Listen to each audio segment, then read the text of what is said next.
welcomes you to the following presentation of the Southeastern Conference. You created this atmosphere. They have no idea what they're getting into. Go get it. Death Valley is rising. An upset at Baton Rouge. The Rebels are undefeated no more. Control our own destiny in Death Valley. What more can you ask for? Now, Bryce Young and rival Bama come rolling in to silence college football's most deafening atmosphere. Touchdown, the magic of Bryce Young. We know the challenges. We all are locked in on one goal. Tonight, one rises to the top of the SEC West. The game has always had significance. In a matchup built on so many games of the century. LSU wins. I can tell you for sure now. He's going to go. Yes! Epic comeback. Death Valley is rising. Hit the lights. Check the Richter scale. Bama, LSU, Saturday night prime time. Let's go. Welcome to Death Valley. When darkness descends and the decibels rise, there is simply nothing like Tiger Stadium in Baton Rouge, Louisiana. Especially when the Crimson Tide come calling. Bama's Heisman quarterback, Bryce Young, gets his first taste of this tonight. He is well prepared and well rested off a bye week. His buddy from Pop Warner football leads LSU, Jayden Daniels, a dynamic, electric quarterback, a touchdown machine the last couple of games, arrives with surging confidence. Welcome to ESPN College Football Primetime, presented by Subway. In this presentation of the SEC on ESPN, a top 10 matchup, the Crimson Tide and the LSU Tigers, Dr. Pepper Championship Drive, game of the week. And welcome, Chris Fowler, Kirk Herbstreit, Holly Roy joins us from the field. First Saturday in November. Nick Saban's back in town. LSU, Alabama. There is a passion and a wildness to these matchups. They're just certain games when the two uniforms get on the field together, it's just right, let alone when it's here in Death Valley at night with LSU and Alabama and Nick Saban on the opposing sideline. Let's go. I can't wait to watch it. Whatever team wins has the driver's seats in the SEC West. In the East, Georgia has taken command. They had heard all the hype about Tennessee, the Volunteers #1 of the rankings. Stetson Bennett was inspired. Look at him dive for the pylon to set the tone. Boom. Yeah, he definitely sets the tone. Opening drive, has a little attitude. I guess people got to sell. They're calling him all night. He plays with an attitude to begin with. Next possession, and he throws the football downfield. Georgia out early and up big. Washington toe tap in the end zone. Georgia's defense, though, is the story, diffusing the high-flying offense. Here's Keely Ringo, the hero of the championship game with that pick. Another one here. Yeah, great job by the secondary, matching up one-on-one. But really, like most SEC games, it was the line of scrimmage. Georgia at home just too physical at the line of scrimmage. Tennessee couldn't run the ball. Game was over. So Georgia in command of the East. If Alabama can win this ball game, yet another rematch between those teams in Atlanta. But the Tide haven't played that well on the road at Texas. You know, the loss at Tennessee. None of the players experienced this with a full house. You're here in the COVID year, but it was not the same. And Alabama, I think, wants to go on the road and be able to put it together. You know, it's been a little bit of a theme over the last couple years. They haven't played their best football. We'll find out how much they've improved in that area. And they're going to play a team that I think is improved greatly from where they were week one. LSU has certainly improved. 39 scholarship players when Brian Kelly took over in year one. The jury was out, but they have had consecutive wins over the Gators and the Rebels. And they roll in tonight with belief.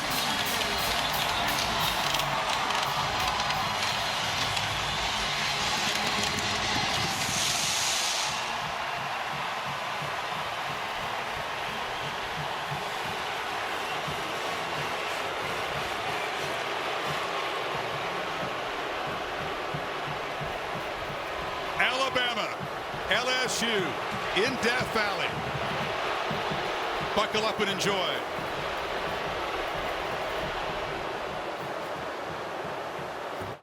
Introducing our newest Google Pixel phones. Welcome to the Dr. Pepper Championship Drive Game of the Week. Right now, let's go! Now's the time to go fight the fight. It's also the time when we create an identity for the team. This is going to be a really tough game. With Alabama coming into town, we still have work to do.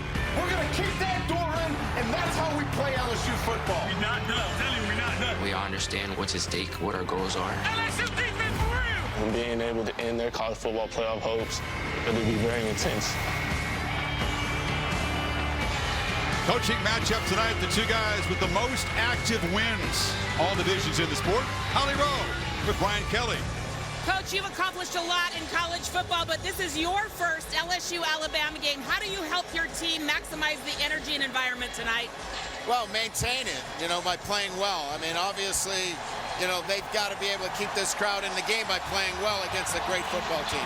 You talked to me about slow starts. How can you help your team? What have you done so they get out to a good start? Yeah, I think, they got to just focus on the fundamentals. They kind of get ahead of themselves a little bit. And if I think they just focus on doing their job early on, we'll be fine. Thank you, Coach. Have fun tonight. They have not been locked in from the start. Time and again, they have fallen behind early, and Jayden Daniels, who's over from Arizona State, has been a perfect fit for this offense. And Kirk, we'll get a chance to see his talents on display. Tigers get the football first as Saban won and deferred. And Nick Saban knows he's dealing with a quarterback in Jayden Daniels, who is a problem because of his mobility and the way he can create. Will Riker to boot it away. Noah Kane, who came here from Penn State, back to receive it. And he'll step up at the 7. Kane, part of the running back rotation, barrels out near the 30.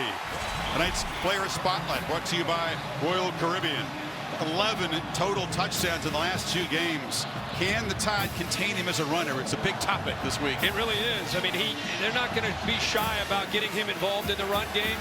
He obviously is a big factor, and Alabama likes to play with 2 safeties back. Tonight we're going to find out if they're going to have to commit a safety down, and once they do that, LSU is going to have to win one-on-one on the outside. Right now they start with 2 deep. Josh Williams, a former walk-on, has stepped into an important role as a running back, and he's got the first catch out of the backfield, but not much there. Tracking him down is Brian Branch, a short gain. He gets the ball out. You're going to see that tonight. How do you attack Alabama when you have 2, think about this, fans, 2 true freshmen offensive tackles for LSU. The ball better get out fast against Will Anderson. Have you ever seen that? No. Will Anderson and Dallas Turner, ball better get out. You better run the quarterback. There's Daniels on the edge. And Bootsy couldn't get quite the block that he needed. DeMarco Helms forces him out, and a quick 3rd down. The Helms and these safeties have been schooled all week on the importance of keeping their eyes on number 5 and respecting the potential threat on early downs of him running the football. He was in perfect position there. Didn't bite down at all. Was able to push him out of bounds. Now we got our first 3rd down, which will be a big part of this game. Keep an eye on these tackles. How do they hold up? 4 receivers set to the right.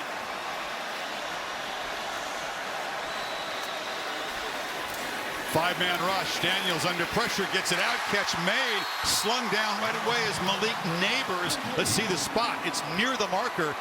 Kool-Aid McKinstry stopped him. The pressure from Toa. It's a first down. Toa, I think, hits him late. Watch 10 coming around on a stunt. Turner goes underneath. He hits him and hits him hard late. The flag is down. So they're going to throw 15 yards on top of this and potential targeting with him lowering the head. We'll see what the replay shows when we get a little bit of a closer look. Personal foul, roughing the passer, defense. Toa, a Butkus semifinalist. Welcome to Bama, Tennessee, Jayden Daniels. And Bill, what was your take on this as a targeting? Looked to me like he came straight up. There was high contact, but I didn't see him dip. I didn't see any indicator of a thrust. But it's a good call for roughing the passer. There's a move to protect quarterbacks in college football. You've seen it in different conferences. It's enforced differently, conference by conference, but this penalty sets up the Tigers at the Tide 46.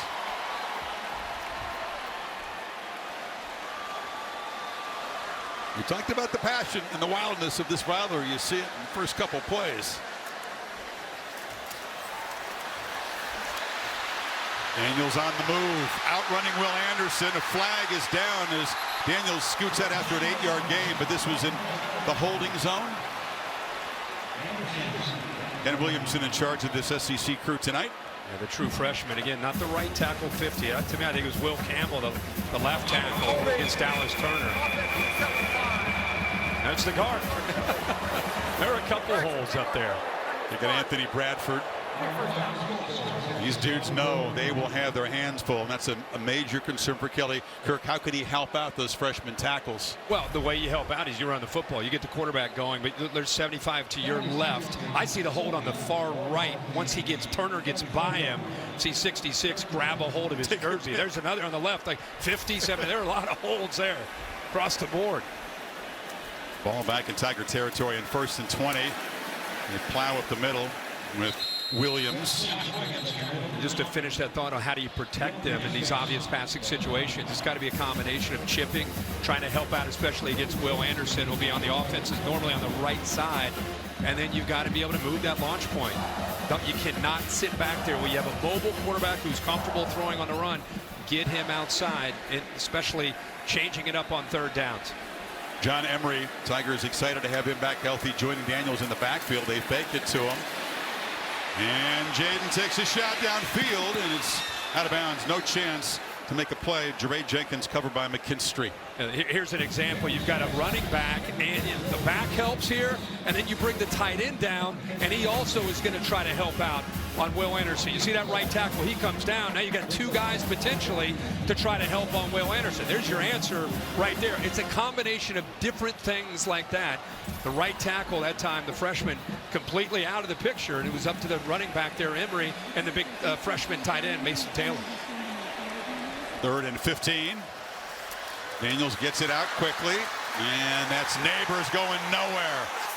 Flying up to make the play was toe-a-toe, and it turns out that penalty will not cost the Tide. Yeah, well, the penalty on the holding call that brings him backwards, it gets behind the sticks, cost LSU. Look at the leverage on the football. Obviously a tough call on 3rd and long. They just got the ball out quickly because of that pressure. But you gotta love, you're an Alabama fan, love the position of those defensive backs. Nowhere to go for that quick throw. Jay Bramlett, who came over with Kelly from Notre Dame, package deal, is on the punt. He's a good punter, 3 years at Notre Dame, and he's up to a very solid start this season. Boots it up high, and McKinstry lets it bounce into the end zone. So we'll see Bryce Young and this Bama offense in this cauldron of noise for the first time coming up tonight.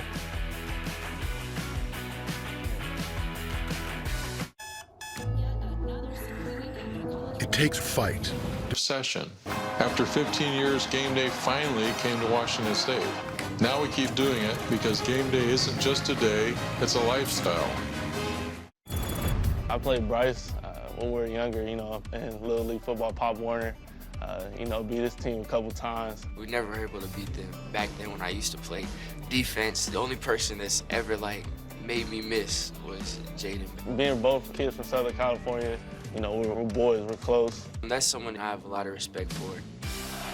Great to see the relationship. That's great. Bryce, don't worry. Daniels makes a lot of guys miss. From the 20. Bama's first play tonight. Young looking to throw over the middle, and he's got a man in the slot.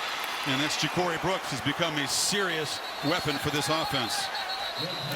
This gives you an idea how much respect they have for Latu, the tight end, how he works here. Watch the linebacker and watch how he moves and looks to the inside. His eyes right here actually open the slant right behind him. Bama a bye week since a pretty sluggish offensive performance the game we did in Tuscaloosa against State. Off the play action, puts it to Gibbs. Ian Gibbs is the top running back and the leading receiver on this offense. 2 weeks he's had a chance to throw the football, and he feels great tonight. Yeah, he settles into the game so quickly, whether it's home or on the road. Such poise. Great to see that video and him talking about his relationship with Jayden Daniels. But watch his eyes tonight and watch how he plays when the pressure is the greatest. Is usually, or he's his calmest.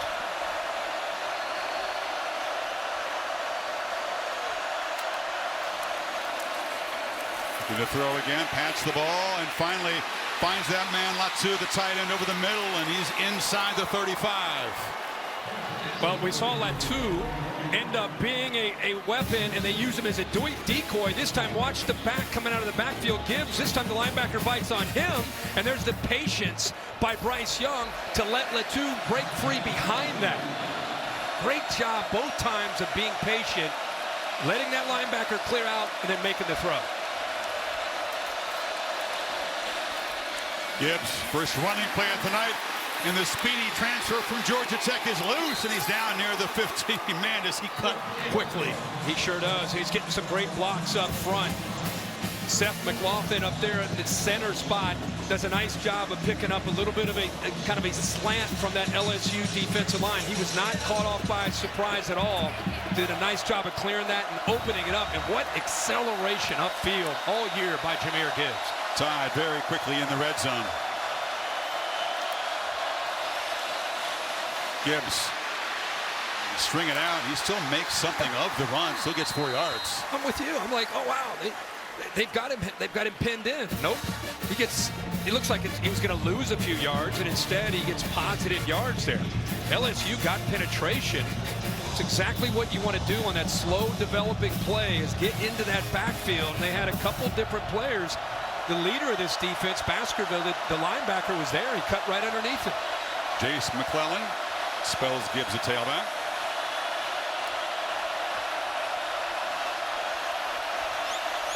Young directing traffic. That's Burton, who moves closer in the slot. McClellan following some blockers, weaving his way and fighting down inside the 5. It'll be 1st and goal. Greg Penn stopped him. Good job there setting the edge. The right tackle, Latham, the big tight end, Latu, who's known for his ability to catch the ball, but man, he has become a complete player as an inline tight end.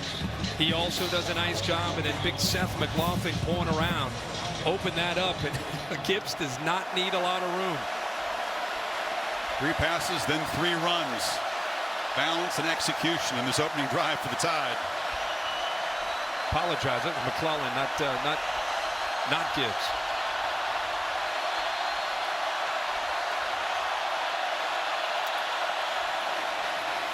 And it's just deafening down there at the end of the stadium. But the Tide look, as you said, key enough for quarterback, very calm so far. Well, somebody's got to make a play. Why not the true freshman trying to get down in a hurry? Just anything you can do to help out. They think that Harold Perkins, as a true freshman, 40, has a chance to be the next superstar for this program that Brian Kelly is building in this defense with Matt House as a defensive coordinator. Tigers desperate to make a play and not fall behind yet again. Last 4 opponents have scored touchdowns in their opening drive. Young steps up from the pocket and delivers a late throw into the end zone. Bad decision. Intercepted. Jarek Bernard-Converse. An enormous play in the opening minutes.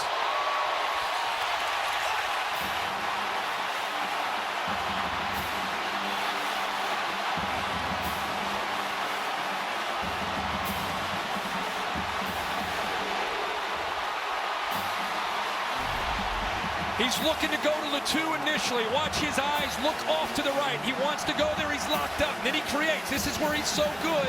But eyes on the quarterback. A rare decision that you don't see from Bryce Young, throwing behind his receiver, trying to make something happen early. The Tigers get the turnover and get the ball back.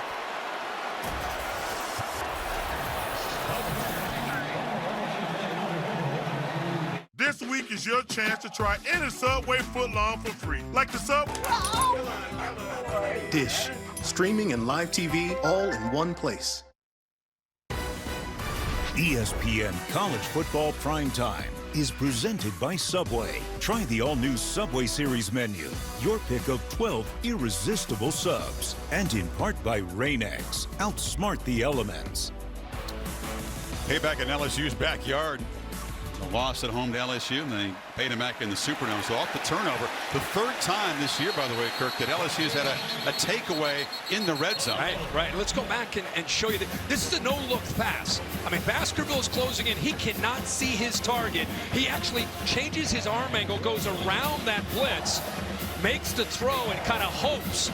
And again, a rare pass behind the receiver where Bernard-Converse comes up with that pick. The best free-form player in college football at the quarterback position, but his improv skills got him in trouble. You know, LSU, instead of falling behind instantly, little pep in their step as Williams gets a first down across the 30.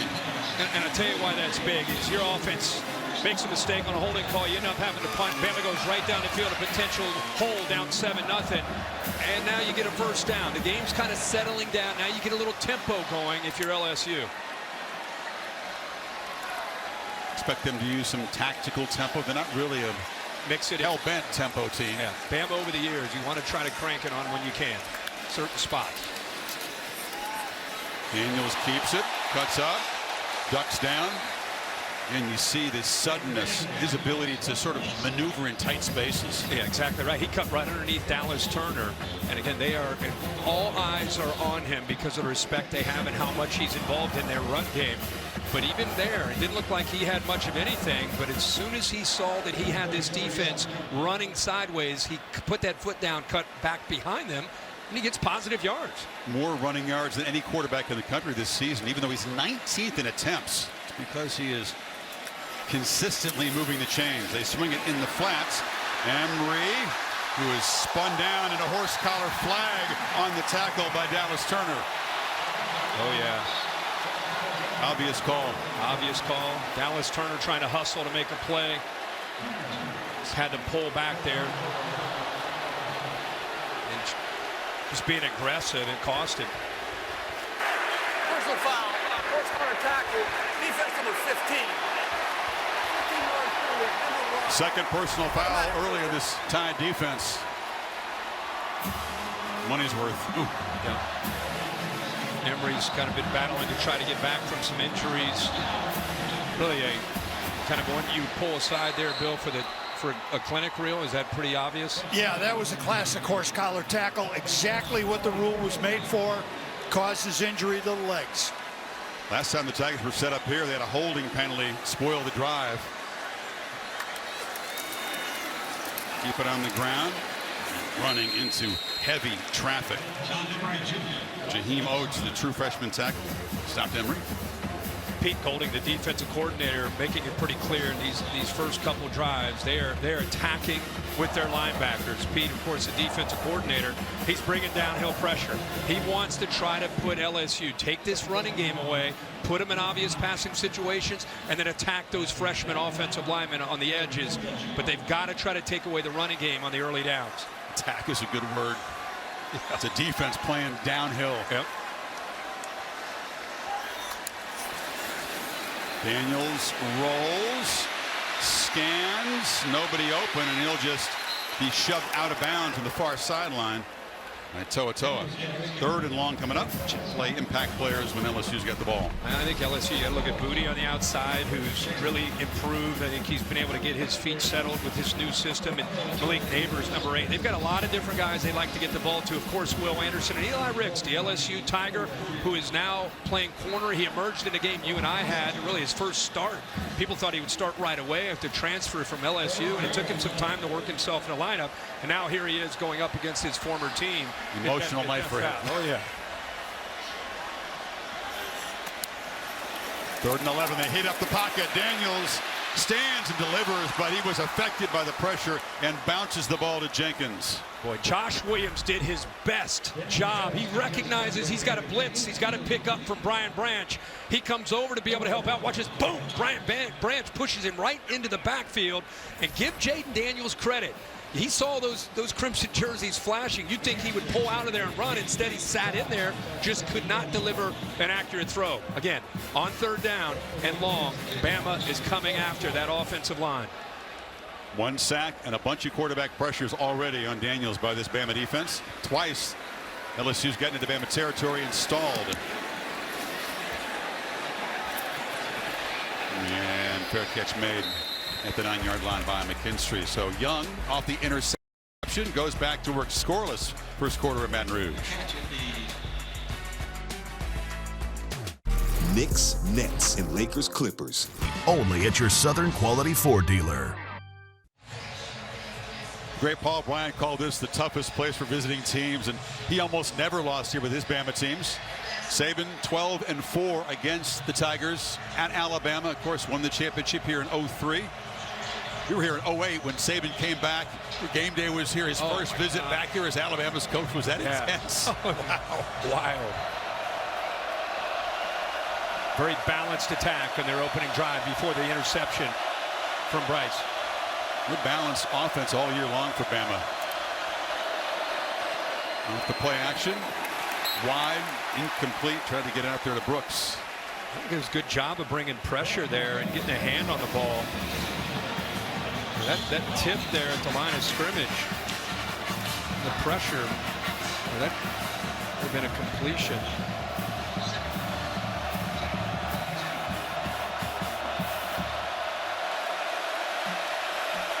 Roydell Williams in the backfield. Loudest part of the stadium. The students are right over the right shoulder of Bryce.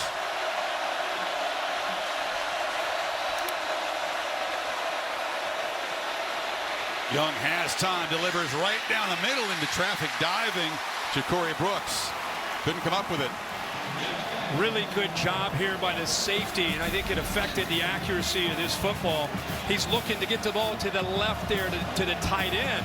He's double covered, and then that bracket comes off and flashes right in front of the eye. See that you get 2 on Latu, and then he comes over and gets in the way of the throw that was intended on the crosser there. Looked like Burton coming across.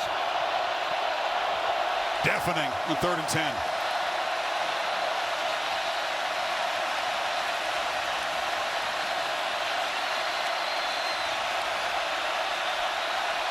Play clock at 3. Tigers drop back. Usually there's a flag before the snap. You can crank up the speakers. You can practice against it. This is tough, though. Everybody moved except the center didn't snap the ball. Prior to the snap, timeout, LSU. Oh. First timeout of the half. And bails out Alabama there. So they spend the timeout on defense on 3rd and long. Just talking about the crowd noise, and nobody has speakers louder in practice than Saban does. But this is really, as in college football, this end of this stadium at night is as tough as it gets. Oh, you're right. Especially when they believe, and they're you know, keep in mind what's at stake in this game. Alabama, of course, is everybody's focused on them after a loss at Knoxville. They're trying to get themselves back in position to get to Atlanta and potentially win the SEC in the playoff. Little old LSU that lost to Florida State in the opener, they've righted the ship, and they still control their own destiny. They win tonight, boy, they are in a great position to get to an SEC championship. So a lot at stake for both these teams, and this home field, they understand that.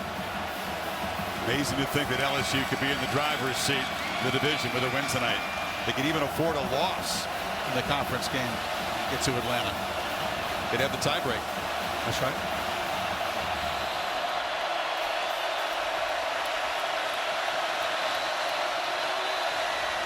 This time they show pressure on 3rd and long. But back out. Young steps up, has some grass, has a long way to go, and will be stopped just short of the marker. Good effort there, but Greg Brooks combining with Baskerville and B.J. Ojolari. Yeah, they are 6 different defensive backs on the field, but they're dropping. Watch 18 right here. He's dropping, but he also has eyes on Bryce Young because of this. Good job of leveraging, keeping him short, about a yard short of that first down marker. So good job sinking in zone, eyes on the threat of the athletic ability, and that time they kept him just short of the first down. You drop as deep as he does, you got to run a long way to get to the marker. It was a heck of an effort. LSU may try to come after a punt. Their punt returns have been an adventure this year, not in a good way. Gregory Clayton watches it bounce, and that's what they want to do. They prefer a fair catch, but they don't want a muff. They've had plenty of those this year. Oh, yeah. And Chris, you and I over the years, I think everybody's watched some of the notable dual-threat quarterbacks that have given this defense of Nick Saban's a threat. Tim Tebow, Cam Newton. Think about Nick Marshall, of course, Deshaun, Bo Nix, Hendon Hooker this year. Think back, Hugh Freeze had a few himself with Bo Wallace and Chad Kelly, and you can see what Jayden Daniels is capable of doing. You know, with his ability to create not just the design QB run, it's when he starts to improvise that I think has the attention of the Bama defense tonight. Can he throw the ball well enough against the attack that he's facing and the coverage that he's facing tonight is the big question. Really let it rip, Kirk. He's cautious by nature. Only one pick this year, but Kelly says that's not necessarily a good thing. He wants him to be riskier, you know, calculated risk, but let it rip. There's a low throw here. caught by Malik Neighbors. It's a first down. McKinstry gave him a cushion. And I think what you're saying is early in the year especially, I think he's learning a new scheme. He's learning new receivers, a 2-year starter at Arizona State. And right here, he would have been late on this ball. This time he gets the ball out, has one hitch, ball gets out, and it gives Neighbors a chance to work himself back and still be beyond the sticks for that first down. Short routes so far, 6 completions for just 24 yards. Keeps it on the edge, and they did a great job. That's textbook. They strung it out, forced him back, and stopped him for a yard gain. Yeah, it sure is. And watching the background, you get motion here, and Branch goes with him. But I want you to keep your eyes on Branch, who I think is becoming the guy in this back end of this defense. So he's got to worry about the receiver, Booty, going motion, but eyes on the quarterback the entire time to allow him to come off of the receiver, peel back, and make a play right near the line of scrimmage. You know, those players have heard the narrative you talked about. Running quarterbacks always give you guys problems. Oh, yeah. They're tired of hearing about it. And 2nd and 9. Ball lofted downfield over the head of Neighbors. Interesting matchups on the edge tonight. Oh, yeah.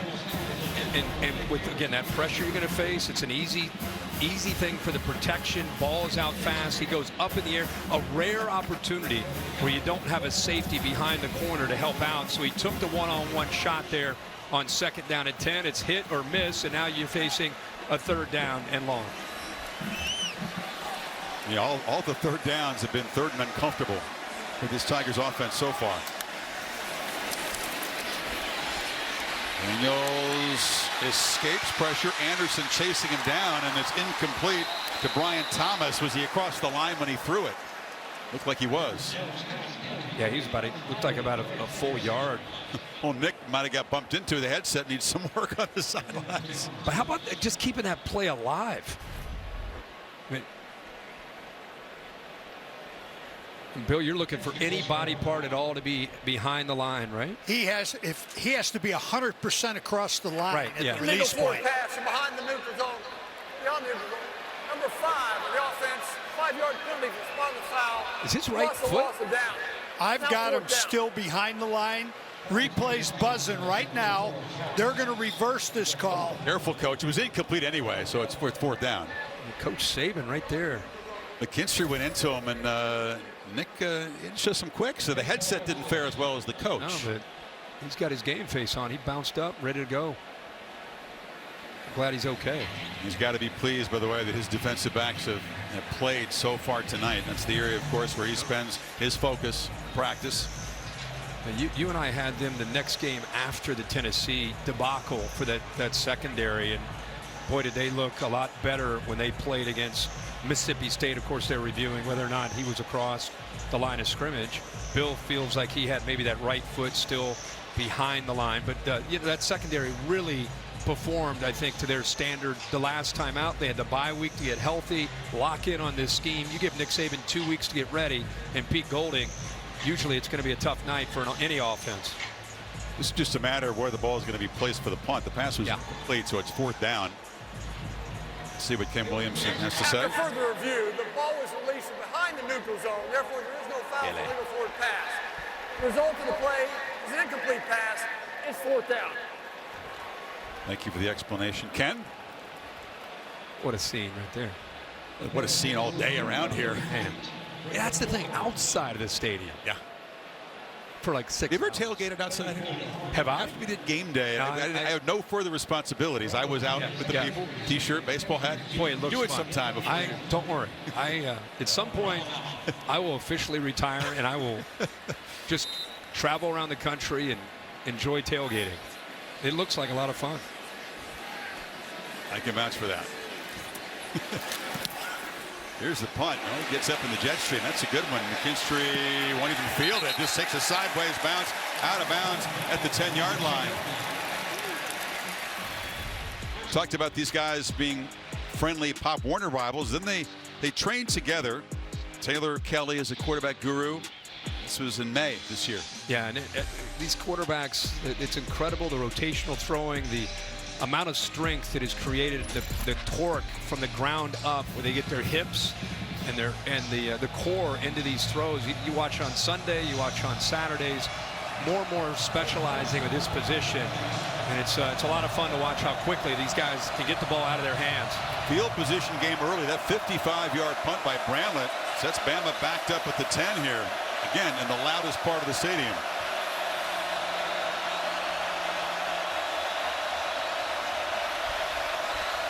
Here comes a blitz. Perkins gets Young after the throw. Heavy pressure by the true freshman. They've got Bryce out of rhythm here, unsettled. Yeah, and you know, I think Gibbs missed that, and you could see him coming on the hard count, and you could see that. Watch the running back miss his pressure. He showed it initially. Now Gibbs has got to get out of there quicker. He's got to be able to recognize that pre-snap, the threat, to be able to take care of his quarterback off that right edge. Perkins, a Texan with a huge future, making a big contribution here in his first year of college football. Young has protection this time, goes down the sidelines, and that's Ja'Cory Brooks going up and making the catch. Out of bounds. Ruled him out, though. Yeah, he caught that football, but he could not get his right leg or right foot down in time. Gutsy throw, backed up near his end zone, gets the ball out early. Good effort there to get it in, and Brooks makes a great catch. He holds on to it, but again, you can see in the replay, just not able to come down in bounds. Young started 3 for 3, then threw the pick, and the last 4 have been incomplete. Last third down and long, they showed pressure, got out of it, kept eyes on the quarterback after the scramble. Oh, movement up front.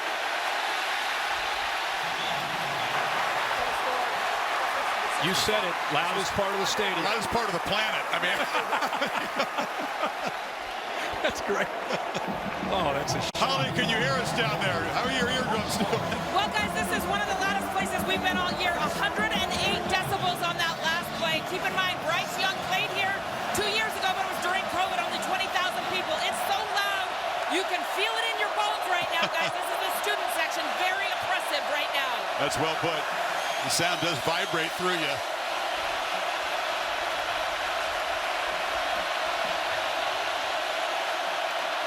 Snap it at 3 from the end zone. Young dodges pressure, just bounces the throw. B.J. Ojolari got after the quarterback. This is a fired-up defense right now. What really good job by Perkins, who comes off the right edge. The defense is left. This is the true freshman. He forces him to have to get out, and then you'll see LSU bring around the defensive end, see him twist around, but it's 40 that ends up getting him out of there. And then Ojolari is able to apply that pressure. Got a little bit high and got away with it. James Burnett, the Aussie, from deep in his end zone. Gets it away, but it's ugly. Low or high and short. It's going to get a favorable bounce. Clayton couldn't get up there and make the catch. And for the second time tonight, the failure to make a fair catch has cost them precious yards. So Matt Berry for an update. Guys, good evening. Want to keep you updated on Clemson and Notre Dame. This was after Clemson's first possession. Prince Colley. We've got a blocked punt and a touchdown. Irish up early on the Tigers, 7-0 at home. You know, the last time those teams collided in South Bend, it was a classic time win for the Fighting Irish. Clemson, obviously, with no margin for error as they chase a playoff spot. What about this first quarter? Typical LSU Alabama game of field position, right? These special teams and hitting yards could be big. Neighbors has blockers on the end around. The Tide closed it down pretty quickly. Looked like it was going to result in more than a 6-yard game at first. I'm with you. I think if he were a little more patient or would allow that convoy to just kind of set up the blocks, I think he could at the very least gotten a first down. I noticed they're changing up some of the play calling with Mike Denbrock here. Instead of just running the ball, comes in with an idea that, hey, they're going to attack us on early downs. We got to either throw the ball, play action, reverse, something to break the tendencies of running on early downs.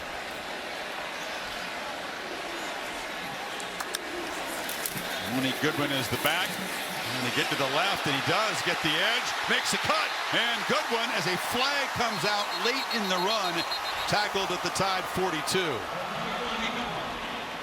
It's going to be a holding call. It'll be the second of the night here. A spot foul.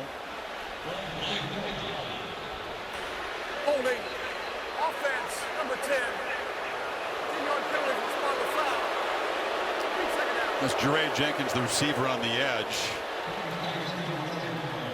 He's up against Kool-Aid McKinstry.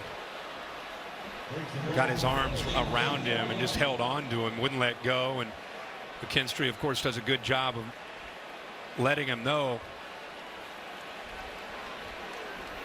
They bring it back. They spotted the ball back at the 40. Yeah. The penalty was beyond 10 yards from that where it took place.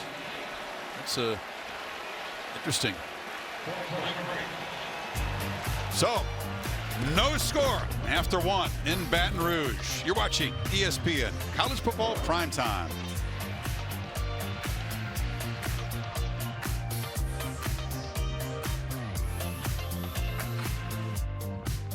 Team, it's been a grind. A showcase of young guns tomorrow on ESPN. That is hockey. Welcome back. ESPN College Football Primetime presented by Subway. This presentation of the SEC on ESPN. Bayou Bengals, 2 touchdown underdogs, but feeding off the energy of this crowd. In a field position first quarter. Tigers begin the second from their 40 with a 2nd and 8. Physical first quarter. Very physical. Penalties have played a key role already.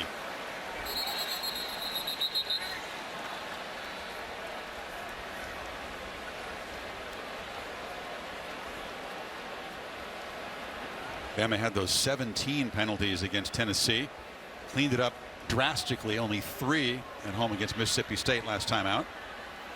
3 already tonight.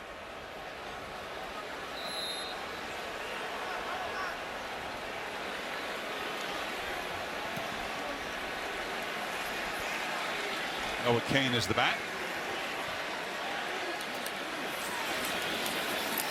And Daniels gets it out. And keep an eye on this tight end. Mason Taylor, son of NFL legend Jason Taylor, is a force already as a freshman. Yeah, he sure is. A little confusion here. Watch the corner bail, and it opens up for the flat route by 86. McKinstry gets deep. The linebacker gets deep. Somebody not quite on the same page because you got to either have him in man or you got to have a flat defender out there. Nobody's out there, and an easy throw and first down. Good DNA, but man, is that dude fast and fluid. Ball skills. He's become a better blocker as a tight end, too. That slant was tipped at the line. Brian Branch again, man. If you're an Alabama fan, you know all about what he means to this defense. Really becoming the glue. Like I've said in the past, there's always that defensive back for Nick Saban and Pete Golding's defense over the years. Go back to even when Kirby was there. He can play nickel. He can play safety. Play what they call money, where they get him up like a linebacker, but he can cover people.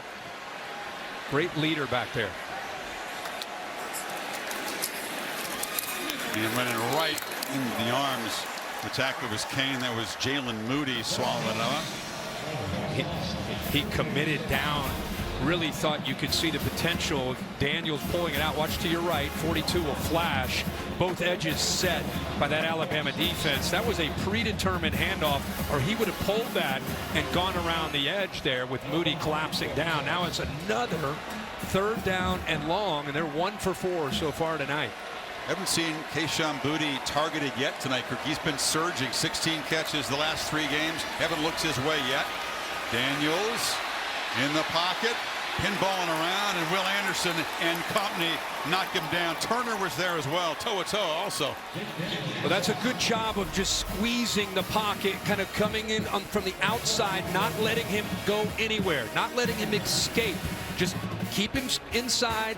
And if you're number 5 there, you've got to have an internal clock. You know that eventually, even with good pass protection, Will Anderson or Dallas Turner are going to get to you. You got to get out of that pocket, and you got to try to get something or throw the ball away.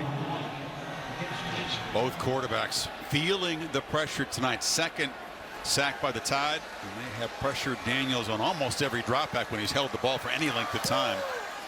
Bramlett again. Trying to do his job, and for the 3rd time tonight, Bama's going to begin a drive around their 10-yard line. Shaq, the Diesel, back in town. He had a DJ show last night. Kirk, I wish you were here. I would have loved it at the club over here. Yeah. Honey Badgers here. Those great LSU team. How about big Andrew Whitworth? He's been great. Honored tonight. Yep. Enjoy working with him on Thursday nights. What a cerebral guy. He loves talking ball and bright future in the media. Big man. Oh, my God. Big human. Sweet guy. Just kind-hearted guy.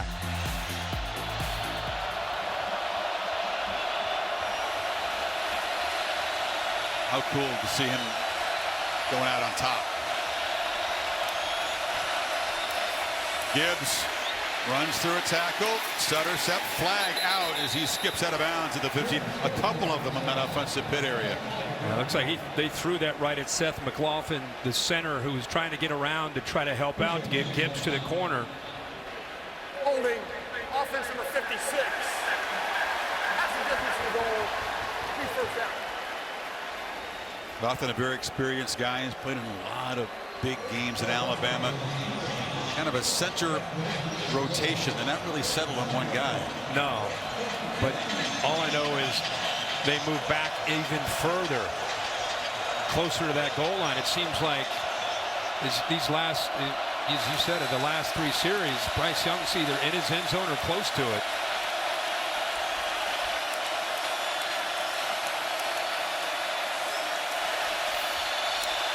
Young sets up in the paint again, delivers a throw to Gibbs, who bobbled it and held it. It is complete for a very short gain. Good job of holding on to such a reliable receiver as a running back. And good job by Bill O'Brien saying, hey, let's get the ball out in a hurry. The only reason he bobbled that, he secures it. His eyes got up, looked to see where the defender was, and it almost cost him. Tied 0 for 2 on third so far. Lead 12 on the second down play to avoid another 3rd and long.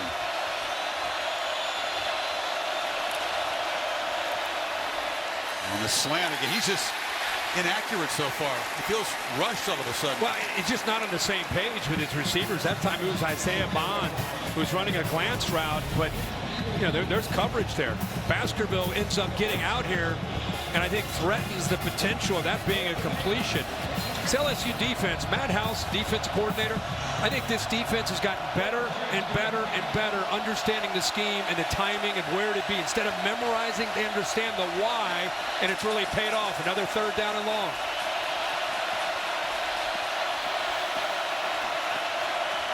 Everybody walking up. Who's coming? Who's dropping? They only rush 3. Young scrambles from the goal line, delivers out of bounds, incomplete. That was Riddell Williams out of the backfield. Harold Perkins again brought the heat to the quarterback. Yeah, we keep telling you about Perkins. He's had an incredible true freshman year. This time, instead of blitzing, he's just going to spy. If he moves, I'm going to mirror him. I'm going to move with him, and then I'm going to hit him. He's got a different gear than everybody else in that front 7, and that quickness got on to Bryce Young in a hurry. Back to back to back, 3 and outs for the tie. This start could not be any different for the LSU defense and what they're used to seeing around here. Clayton this time does make the fair catch. They get down 13-zip to Mississippi State, 17-zip to Auburn, 17-3 to Ole Miss. Totally different vibe here tonight for LSU. 3.49%. We do business the right way, your way, every day. What you got for the Modelo fighting spirit? Well, early in this game, it's been a lot about Brian Branch's versatility and what he does in the back end of this defense. He's in coverage, awareness there, covering a receiver in motion, but comes back to make a play in space. 3rd down and 11. Why not bring him? Just thumps the back Josh Williams. And then also, you know, he just kind of times up his blitz there. Can't get to him, so he gets his hands up. Just like I've said, always that great safety that can do a lot of different things. Micah Fitzpatrick, Xavier McKinney, and now we're seeing him become Brian Branch.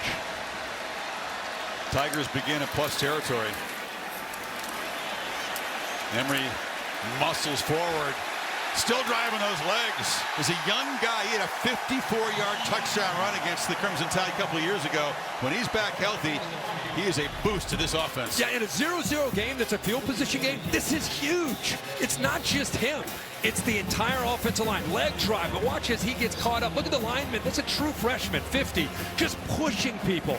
That's an attitude run and effort from LSU. They didn't pick up the first down, but you love to see everybody get involved there.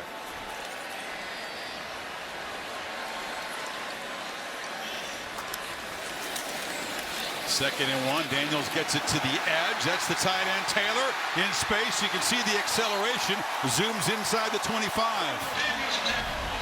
Just a great call here. Second one. He's kind of hides himself. You pull it, everybody thinks in the middle, quarterback run. Nope. Get it out to the freshman where he can do damage. Great effort of blocking there by Brian Thomas to be able to pick up a few more yards.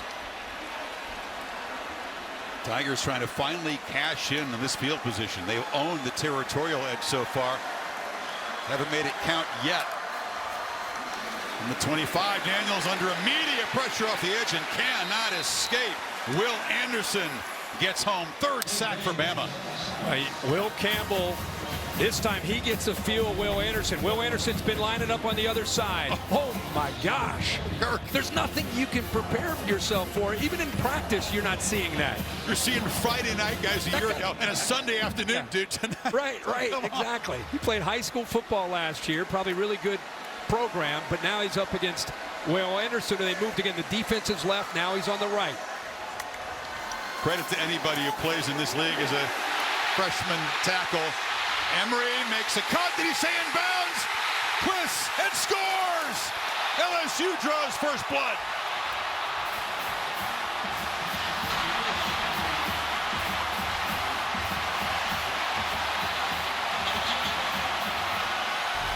This is close here. Did he stay in bounds with his high step move? Looks like he did. Yeah, it looks like he's in bounds. Here's a great look at it. Right there, he's in bounds. What an effort there. Planted hard and then spins. Back on DeMarco Helms. He is a difference maker, a 30-yard play, and LSU does cash in on the great field position. 4 plays, take it half the field in less than 2 minutes. Chris, look at the blitz here. Alabama rolls the dice by bringing a pressure here and a pressure here. The problem is nobody picks up John Emery out of the backfield. Man-to-man everywhere else. Now you got to make a play in the open field. DeMarco Helms unable to do it. What a cut there by Emery. Tiger Stadium unhinged, and another smile from Daniels. A lot of those lately.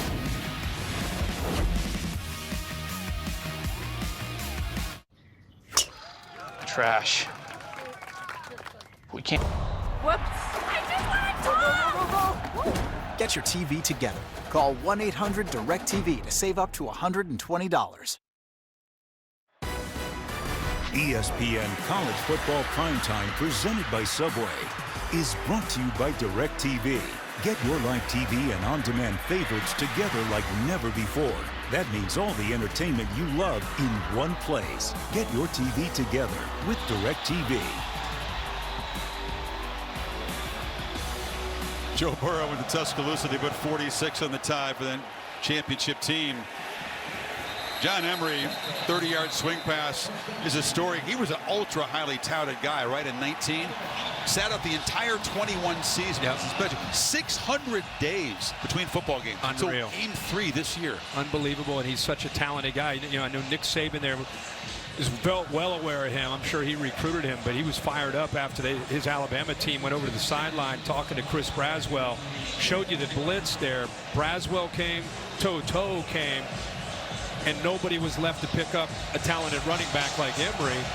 And when that defense came to the sideline, boy, he went after Chris Braswell. So a mix-up by the Alabama defense. A little breathing room finally for the Bama offense. They take over at the 25. Gibbs harassed immediately.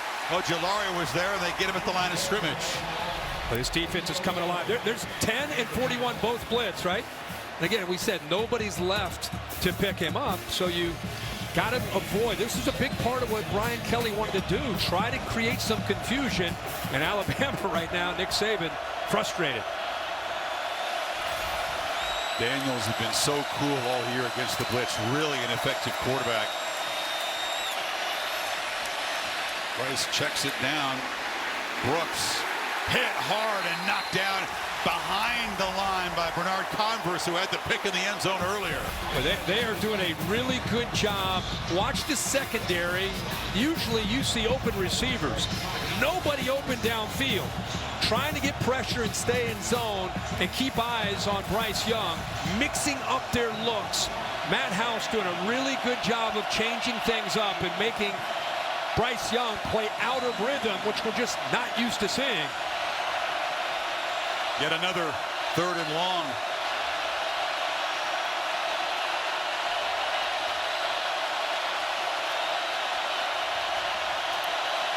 Pressure. They picked up and across the middle. That's McClellan in a lot of space. It's a foot race. And they finally drag him down at the 10-yard line. That time, LSU's aggressive approach backfires. Well, you play man-to-man. Major Burns has got a lock up here in the backfield with McClellan. He stumbles right there and loses his footing. That creates the separation. And with everybody else in man-to-man, it becomes a foot race. And I'll tell you what, Burns is lucky he was able to catch up to him. Burns, the Georgia transfer, showed some good catch-up speed to prevent the touchdown, but the Tide are knocking on the door. That's McClellan again to the 5. You get him to 3rd and 10. There's pressure and crowds going crazy. You're up 7-0, and a slight stumble by Burns just loses his footing in man-to-man coverage. And of course, Bryce Young recognizes that with everybody else covered downfield, and a short throw changes things in a blink of an eye. Biggest hazard in that play. McClellan had to avoid the official as it came close to bumping into him. Gibbs in the ball game. 2nd and 4.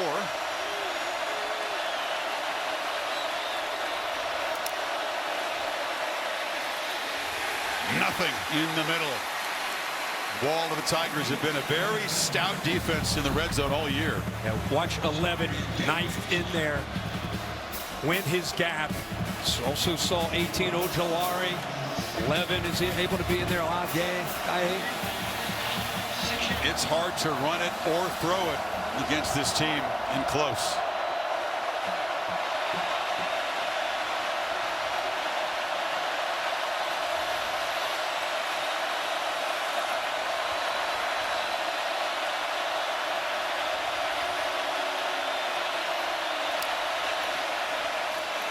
Young from the pocket. Flushed. And he's going to be trapped behind the line. Harold Perkins, another impact play from the young guy. Matt House is using him at times to pressure, and because of his speed, at other times on 3rd down, they're using him in the middle here to be able to keep his eye on Bryce Young. The potential threat of Bryce Young. I mean, look at him. He is locked in on Bryce Young moving. He takes off. Not only does he mirror him, he closes ground not to give him time to eventually find those receivers. Another guy who was playing high school football at the same time Bryce Young's winning the Heisman Trophy, and he makes a play in open field. Will Riker from 29 got his mojo back the last game. 3 for 3 and knocks the chip shot through, but LSU gets a red zone stop and still leads it by 4.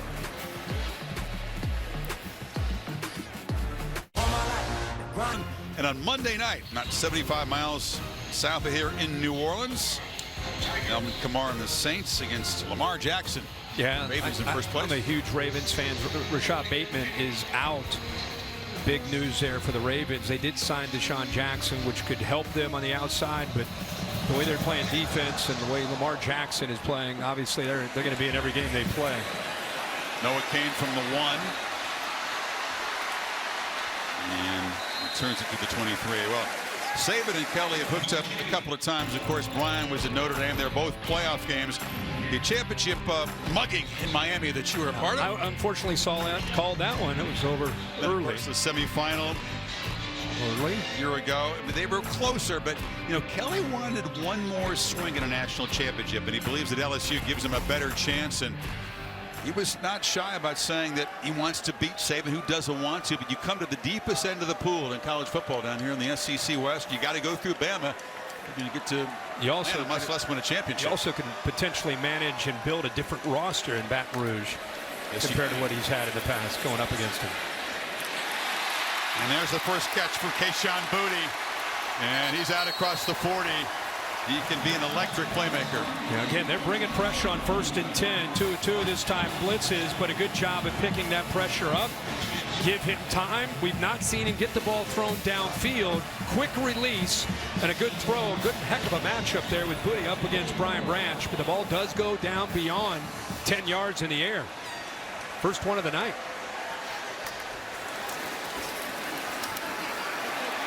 Emery makes the cut. Booty, a guy who had such tremendous hype, then lost about half of last year to an ankle injury, struggled in the opener. And Booty became a father about a month ago, and since then has just kind of relaxed and settled. He's not pouting anymore. He's sort of very involved and been surging. Yeah, I think he was pretty emotional early in the year. He had a new coach. He had a lot of things going on in his life. It seems like he, as you say, has settled in, and it's really paid off for him these last 3 or 4 games. He waited until late second quarter to look for him the first time. Now he's got his second catch, but they're all over him. Jalen Moody has been active tonight. Sure has. He just does a good job of being able to make a play in space. Dallas Turner actually turned that ball in, leveraged the football. Anytime you see LSU go empty, you know the ball is either going to come out fast or a quarterback draw. Get it out there fast to an athlete, have some blockers in front, but look at the Alabama defense in space, run to the football. Tigers 1 of 5 on 3rd. Pressure again. Daniels flips it short, but knocked down immediately as Josh Williams by DeMarco Helms, and the Tide get a stop. Here comes the punt team. And that's Alabama defense there.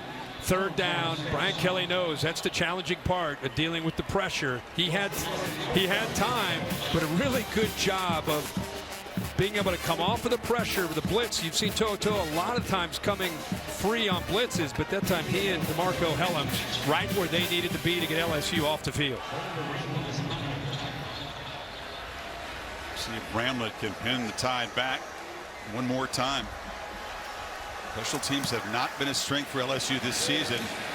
Bramlett's been one of the few bright spots. That's not his best kick. There's a flag down as the ball is going to roll down about the 28.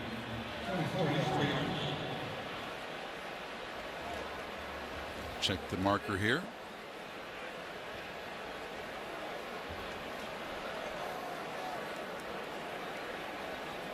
So Bama 151 total yards. The running game has been held in check very well tonight by LSU. Carrying the kick, holding, receiving team number 19. 10-yard penalty, end of the kick. First down. It's going to cost some field position and penalties. Again, a story for Bama. That's the 5th of the night. Young, 3:21 to work with. Memorial Tower, LSU campus. Home team up by 4.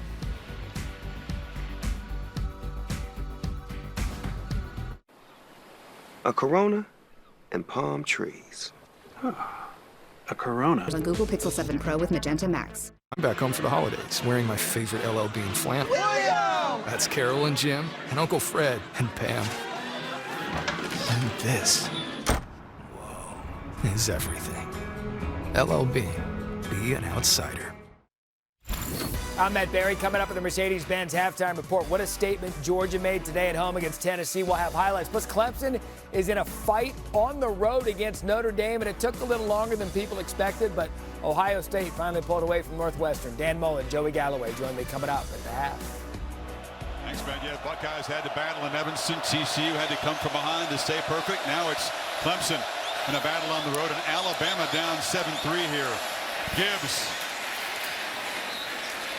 celebrates for a 6-yard gain. Fouché on the stop. You know, Alabama had, you see their drive chart, the interception, the 3 punts, and then they get the big play with a throw out of the backfield to McClellan and man-to-man coverage, and they get a field goal. But don't write this offense off. They have potential to score and potential to get into field position, as you saw in their last drive, in a hurry. 5 of their 6 drives, Kirk, beginning from their 21 and in. Exactly. Young across the middle. Again, pressure enough to affect the throw. He bounces it way short. But they're doing a really good job of just winning some one-on-one blocks and being able to sit back in zone. B.J. Ojolari that time just pushing that pocket. Remember, Bryce Young is undersized. They list him at 6 feet. I don't know how tall he really is, but when the inside pressure gets in right coming right at him with his face. It's hard to find lanes for him to be able to be effective and throw the ball. It's a great point. And that was their philosophy. That was their intent, to kind of squeeze the pocket from the inside.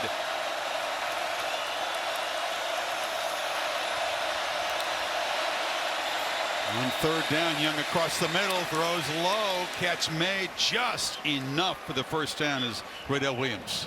Just to give you an example, not just on this drive, but tonight, and this is what you're dealing with. It's a pretty good angle to be able to see with the pressure in his face, how hard it is for him to be able to navigate. And really, it's a lot of it. What he's doing is he feels and he tracks his receiver, and without seeing him, he tries to throw to a spot and hope that he matches it up. Protection is good this time, and the ball is zipped to Kobe Prentice, a true freshman who's made an impact here. 29th catch on the season. And these receivers, you know, when you look at Prentice as a freshman, Isaiah Bond, Burton, who transferred over from Georgia, Ja'Cory Brooks, they're coming along, but they don't have what they've had in the past 5, 6, 7, 8 years out on the perimeter. That's why Young's numbers are down in part, and also this has been a much better running team than they had last year, but not so far tonight. Empty backfield pressure again. The throw is behind JoJo Earl, and it's incomplete. Fouché knocked it loose. Fouché sure did. Got his hands on it. That's a great play. Known as a guy who likes to play in the box. We'll watch him get his left hand on the ball, right on the football to knock it out of there. Fouché, like a number of players on the back end, a lot of transfers with this LSU team. They needed to find bodies. They especially needed them in the secondary. Fouché coming over from Arkansas. One of 5 defensive back transfers in this LSU team. 5 of their top 7 DBs are transfers. Didn't even know each other's name at the beginning of camp. Pressure again. It's picked up this time, and Gibbs catches the ball near top speed and goes for a first down to the 46. You got man-to-man. Watch Gibbs here, and then comes underneath, and watch the coverage on the back end. You see a DB starting to go out here, and then he has to come back underneath. So well-designed play, gets the secondary out of position, designed that time to get the ball to Gibbs on third down. Gibbs is in the slot to the left. Young is looking that direction, and across the middle, catch made by Brooks, and now the rhythm is suddenly back for this Bama offense. There is a flag down. Good patience there. Gay almost got to him. Waits to the last minute to deliver that ball to Brooks. Penalty's going to be on LSU.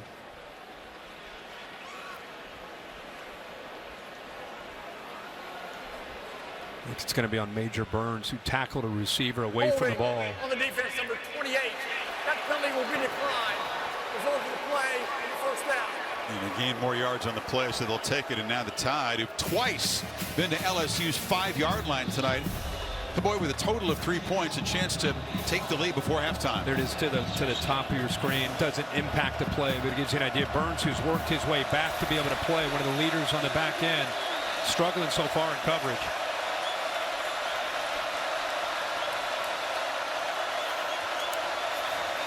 Tigers back out. Young has time to scan and flips it to Latu, and he's going to be spun down, lost the ball. It comes out. LSU says they've got it, and they do. The second turnover tonight for the Tide. Wow. Sage Ryan just somehow holds on to the bigger tight end, doesn't give up on the play, and rips the ball away from Latu. And this is a big gain for Alabama. Deep in LSU territory, as I said, he didn't give up on that play, and before that ball can get out of bounds, LSU jumps on top of it. Greg Brooks makes the recovery. One of those transfers from Arkansas. Ryan is a freshman. The young guys have made some huge impact plays for this Tigers defense tonight. And another missed opportunity for Alabama in plus territory. This play's under review, gentlemen, because when he lost the ball, Only on the field was a fumble and recovery by the defense. when he lost the ball, he was out of bounds and he reached in and touched it before there was possession. So that means you got to fumble out of bounds. So they're going to keep the football. Really? Okay. Coach us up here, Bill. I don't understand that. Let's see where Brooks was when he recovered it. Balls, eh? Defender's there. The defender did not have possession, and when he reached back in, he touched the football, and he was out of bounds. So that's a dead ball. Just so I understand, how does the defender not have possession? Is it being bobbled? It looks like he has it. He's just starting to grab it, but he doesn't have what we define as possession. That's cool. I'm just kidding. So by Letu having just his hand on the ball, he's considered out of bounds. Because his body was out of bounds. But does he have possession of the ball? No, but he was an out of bounds player who touched the ball. Okay, so instantly it's done. Yes, sir. Wow. You're up here just coaching us up here. But did he touch it before Brooks got possession of it? This is an interesting review. You'd never see this kind of a thing, Bill. It's a tight, tough one. But I would say he doesn't have possession. He's just starting to put two hands on it. But he doesn't own the football yet. What an enormous review this would be. You guys get yelled at all the time down there. You got to make a call like that? How in the heck do you make that call? X-ray vision, I guess. I mean, that's impossible. If it goes the way you're saying, Brian Kelly's going to... Well, this crowd's not going to understand Bill's explaining. I can promise you that. I'm glad Bill's explaining it. I get that his feet are... I get that he's out of bounds. Control there before the ball. I mean, he kind of tries to knock the ball out of Brooks' hands. Bill, ball's out. Yeah, but I think he has the ball. Does he touch it, Bill? I think it's before that. Okay. What Bill's talking about is before that. Okay. Yeah, before that. That's what I've got. So Here you go, Bill. Here you go. Back it up. Spin it forward. Here you go, Billy. Here we go. Ready? Boom. Right there, you're saying. But does Brooks have two hands on the ball when it's touched?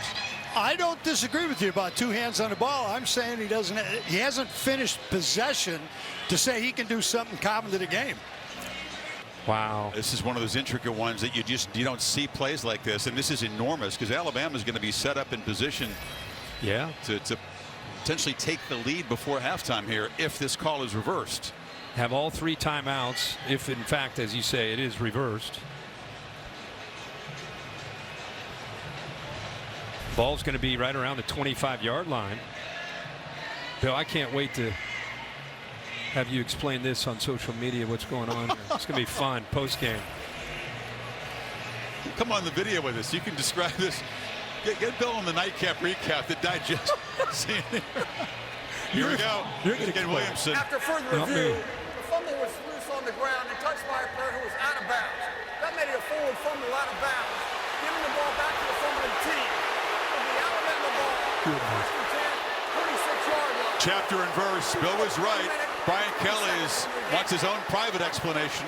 The crowd drowned him out. Once they knew it was going to be overturned, and that long explanation that Ken gave was lost on them. I'm just really, really impressed. I thought LSU, another opportunity. They're able to get their offense back out there with 120.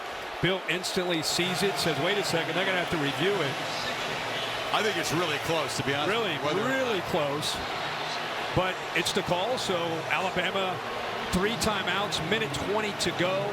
Ball right around the 26-yard line. Kelly still wants an explanation. I think crowd is stunned. They can't figure out exactly why their defense is back on the field.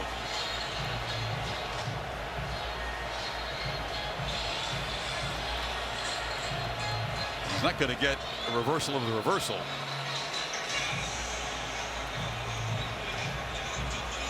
You just don't see often. He's being patient. He's listening. He's being. You think he's being calm? I think it's. Okay. So you're. He's doing the lead. He's doing the lead. Well, he's saying what I said. This guy had 2 hands on the ball, and I think but he never had possession of it. It was touched first. The way I was just coached over here to my right by Bill, he just coached me up.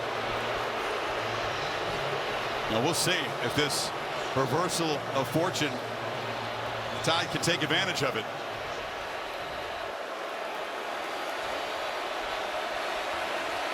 Time not an issue. They got all 3 timeouts. Gibbs to the far right. Plenty of time on the clock. The LSU coach is trying to get their attention.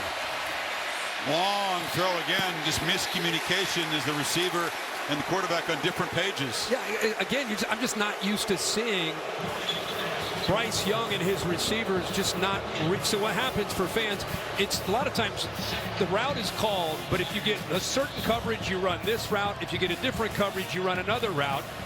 And so the quarterback and his receiver have to be on the same page. Well, Bryce Young clearly saw soft coverage. I'll get the ball out, and the receiver didn't read the same thing, so it's a miscommunication. Gibbs, a running back who is a very talented receiver. The misfire makes it 2nd and 10. Young from the pocket, pressured again, tried to find Gibbs again, and it's 3rd and 10. Well, watch Wingo there. Yeah, watch Wingo off the edge here. He's normally plays in the inside. He's an undersized big 3 technique, but look at the power. Again, sometimes it's not about the sack. It's about affecting the quarterback, which is exactly what Wingo does there.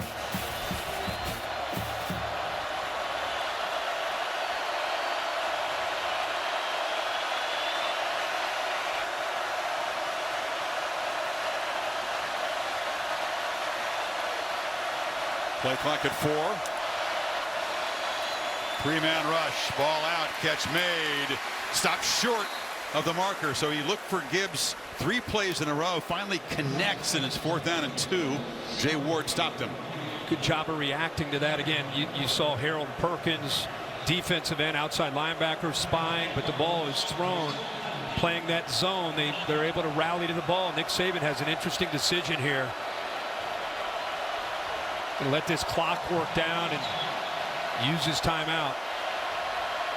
He's letting the clock work all the way down. You would think he's going for 3 here. Yeah, sure does. Obviously, he would not be working that clock. A little surprised. Yeah, me too. But the way this first half, the way the first half is going, we have a long way to go in this game. He wants to get points. So his offense has not just been going up and down the field, and not been dominating, and haven't been really effective when they have been down in the red zone. They're 0 for 2 down in the red zone tonight.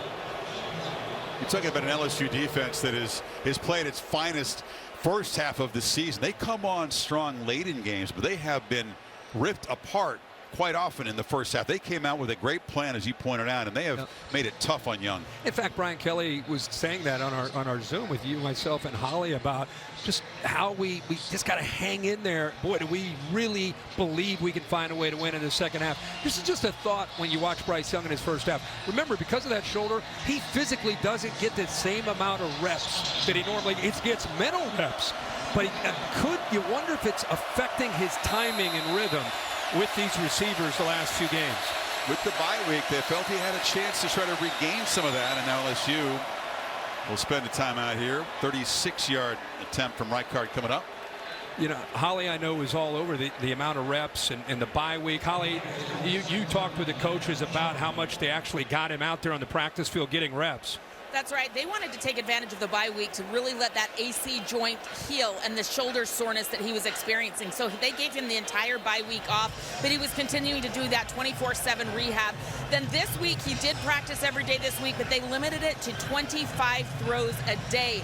Not a lot of time to get the timing down with his players. Just looks a little off right now. Yeah. We're not used to seeing this from Bryce Young. Yeah, and for fans, I mean, normally, I don't know how many reps you get. It'd be triple, maybe 4 times the amount. So you pull that back. Of course, he's sharp mentally, but the mechanics of the execution of the offense is affected. Another timeout. And let's give due credit to the guys in white, purple, and gold tonight, because this defense has been inspired. And Matt House knows his guys have been making mental mistakes so often early in games, putting themselves in tough positions from the start tonight. Yeah, they were dialed in. Yeah, Matt House is a coach that was with the Kansas City Chiefs over the last 3 years as a linebacker coach, and decided to come back to college. Of course, he was at UK with Mark Stoops as a defensive coach. Went up to the NFL, missed a college game, loved the challenge of coming back, wanted to work with Brian Kelly, and wanted to be back in that college environment, and has really taken a defense that didn't know each other at all with a new scheme, gotten them to a point where they're playing the way they are in November. The 4th defensive coordinator these veteran players have had. Unreal. In 4 years. Yeah. In 4 years. So we'll see if Brian wants to extend the half any further. He's out of timeout, so he can't. And Reichart to make it a one-point game at the break from 36. Knocks it right through. Bama does get the ball to start the second half after winning the toss and deferring. But they have threatened 3 times tonight. Young threw a pick in the end zone. LSU got a stop. And then that field goal. And Brian Kelly and the Bayou Bengals, they said they would arrive tonight full of belief. And they have played like it. Alabama trying to keep their playoff hopes alive. Down by 1. Let's go to Hollywood, Nick Saban. Coach, what is this defense doing that's preventing your offense to get into a rhythm and on track? You know, they're doing a lot of zone blitzing, bringing a guy off the edge, dropping another guy, getting in the windows of some of the RPOs and that type of thing. We got to be able to run the ball better so we don't get in these long yardage situations, putting too much pressure on the quarterback. What do you see with the connection with Bryce? Is it just pressure, or how else can he be effective? No, he's been effective. We've dropped a couple balls. We're not getting away from people. They're dropping 8 guys.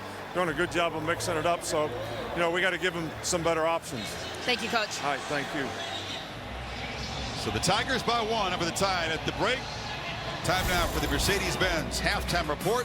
Matt Berry, Joseph Galloway, and Coach Dan Mullen. Yeah, all of them. Dave Fowler. Subway. Presentation of the SEC on ESPN. Control of the SEC West at stake. Alabama's playoff hopes already with a loss this season at stake. They'll get the football first. But this Tigers defense harassing Bryce Young in the first half. The Tigers took advantage of field position. Touchdown drive of 49 yards. Diver kickoff to the end zone. Look how they done it. Get after Young. Well, they've mixed it up. You know, Matt House done a really good job. Defensive coordinator, a lot of different looks. He's been under a lot of pressure. What's been strange is if you're just tuning in, even when he hasn't been under pressure, they've not been in sync. You know, with Bryce, a little bit off balance, a little unsure. Give credit to Matt House, mixing it up, and give credit to this defensive line applying pressure, because Bryce Young very often has been under a lot of pressure from a lot of different styles of blitzes and rushing 3 and dropping 8. You see the numbers right there. Pressured almost half of his dropbacks, the pick and a sack, and just 2 completions under pressure tonight. But it's a new half. Gibbs can change the game with any carry and accelerates around the edge and scoots out near the 40. Well, great patience and vision, and Greg Penn, the middle linebacker, doesn't hold contain here. Watch him kind of get lost and underappreciate the ability to go bounce that right there. He starts to squeeze, and he's got to try to protect the edge there and set that edge to avoid that. Gibbs comes in averaging 7 yards a carry. Hasn't been a big part of the offense yet tonight. And that time they grab him and throw him down near the line of scrimmage. Micah Baskerville. Baskerville does a better job there with his pursuit, coming in a little wider, appreciating that Gibbs can bounce it. Gibbs' instincts, he's just trying to run Degrassi. He wants to get to the right. He wants to bounce that to the outside. But the leader of this defense, Micah Baskerville, really in great position. Big shoes to fill. Damone Clark. That's our guy last year. Yeah. We loved him. We actually called this game last year and really saw him assert himself and got the Tigers to believe that night they had a shot in Tuscaloosa. Came close. Young, deep drop and just fires into the ground. Again in hot pursuit, Baskerville and Greg Penn. Well, they just crossed the 2 linebackers, move the inside people out, bring those 2 linebackers, and it works.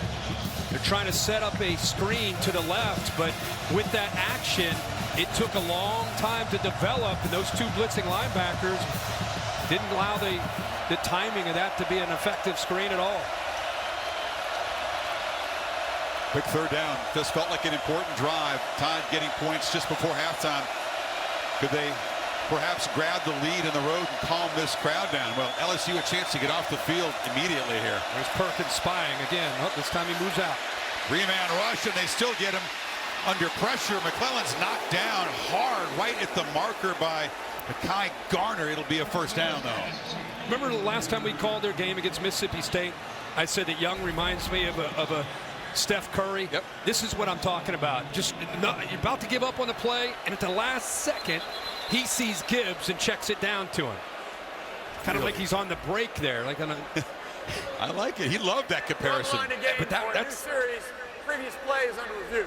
That's exactly what he can do on these third downs to keep him alive. He was hit right there. So they did spot him on the first down. I think he's short by about a half a yard. Looks like he gets the ball. Looks like it gets to about the 48.5. Definitely does not get to the 49. Be fourth down if this call is cleaned up. It's a great look at it right down the line there.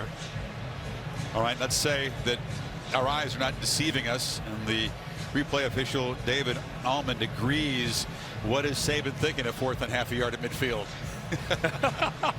I think he knows it's probably going to come back about a half a yard. Does he gamble here? Does he trust that running game and trust Gibbs to get a half a yard? If not, Tigers will be set up at midfield. Yeah, I think he does. I think he. After further review, the runner is ruled down at the Alabama 48.5-yard line. Yeah, there we go. That's short of the line to gain. Therefore, it's fourth down. Here we go. Decision time. In modern college football, this would be an easy decision. It is you see so many teams go for it on fourth down all over the place. He's talking to Bill O'Brien, talking to the offensive staff. Everybody getting on the same page. He sends Bryce Young back out. Let's go.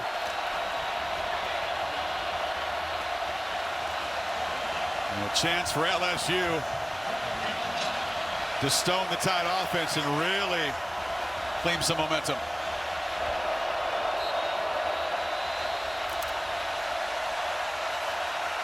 To the huddle quickly. Williams is the back. Bobbled snap. Young almost dropped the snap, but he got the handoff and they get the first down. They bring in Williams for the strength and the short yardage. Really strong lower half. Give him a chance. Kind of a sugar huddle, fast huddle. And they submerge underneath. Came very close to keeping him short, but that leg drive got it for him. You should say Steph Curry, fast hands. That was almost a fumble and a turnover on downs. You get the handoff off, too.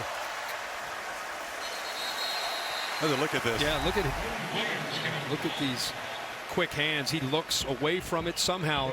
Boy, not only did he secure it, but he just happened to be in position to just hand it off where he was able to secure the ball.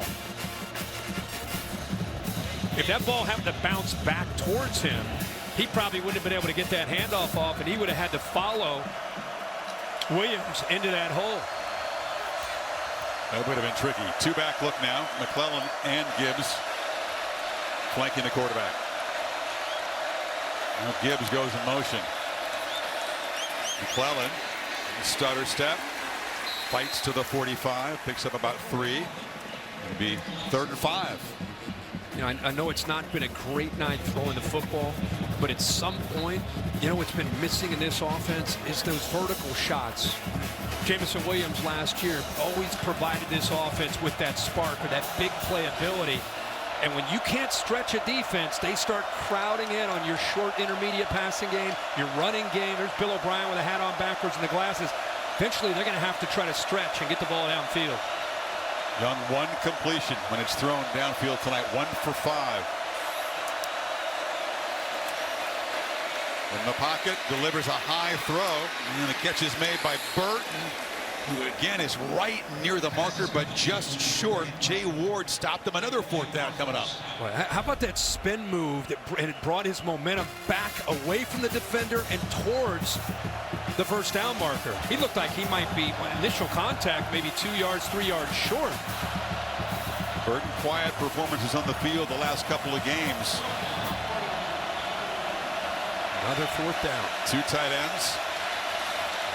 They need about the same amount they needed last time. Williams again in the backfield.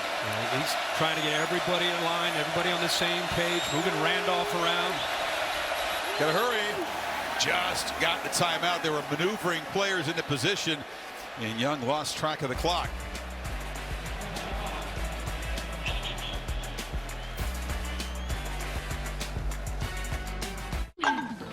It's a lifestyle. AT&T 5G Skycam zooming over this crowd of more than 102,000.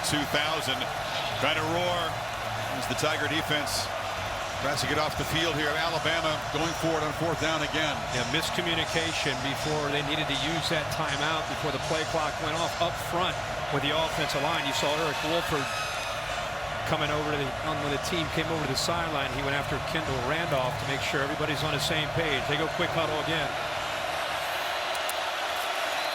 Williams again stumbles, lunges, just makes it for a second time, and the drive continues. Well, he got across, but you're right.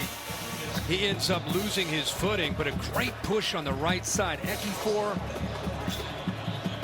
just enough there to keep his body from hitting the ground. Exactly. His knee came close to touching, but for the second time, Williams is converted on the 4th down, and he's got it for about 2 on 1st down here.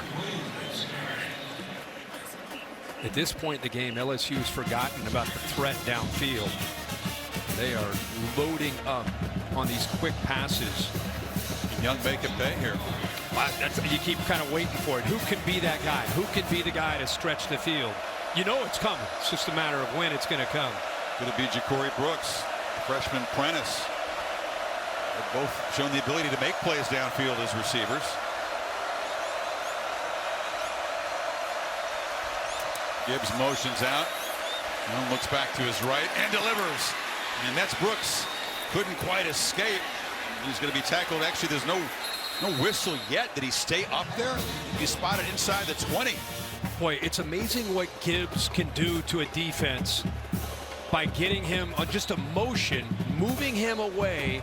The linebackers both end up clearing out, and it opens up finally a nice big passing window for Bryce Young. The 20-yard play. On the field was that the runner was down at the 18-yard line. Previous play is under review. Chris, just this right here. Watch the reaction by the 2 linebackers. He moves, they move, their eyes and attention are all out there. Now look at that. Look at that beautiful hole there. We've not seen a lot of that. Right there, it looked like his right leg hit the ground. They ruled him up, but they're checking it out right now. Greg the right leg as he spins around. Yeah, knee. Yeah, the right knee definitely down. Yep. I mean, pretty obvious here. Actually hit pretty hard.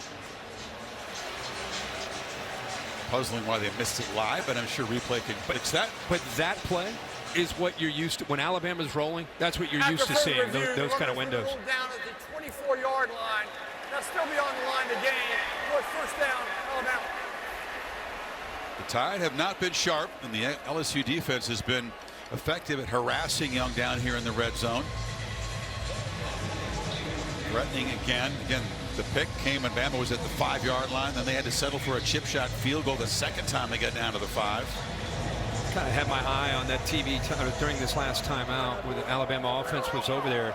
Bryce Young talking with Eric Wolford, the offensive line coach, just about protections and how he's setting the line. He actually tapped himself on the chest, said, that's my fault, coach. So great communication there during that timeout with Alabama. Yeah.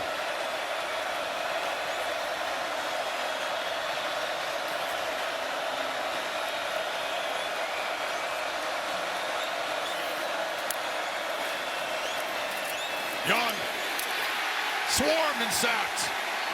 There was early pressure.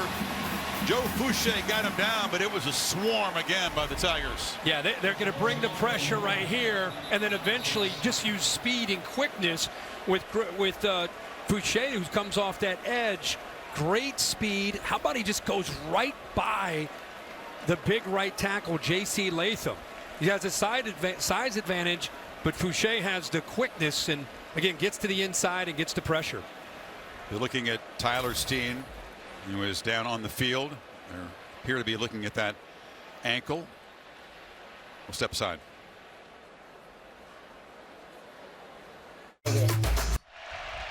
Good we could check out SEC Insight on Tuesday night on the SEC Network. All access pass to the Dogs' big win in Athens, and this one here tonight. Footage you haven't seen before, sound from the players and the coaches. SEC Network Tuesday night and the ESPN app. 2nd and 14. Off the timeout, or the injury timeout. Steen helped off, and Amari Knight takes his place, left tackle. Ball quickly to the edge. Brooks spins away, fights through Garner, and gets down to the 20. Another nice job by Bryce Young. Keep in mind, he's got to get the ball out there in a hurry because you have offensive linemen out there. This ball is high and to his right. He's able to get up and not only catch it, but now you got to get the ball with a quick throw.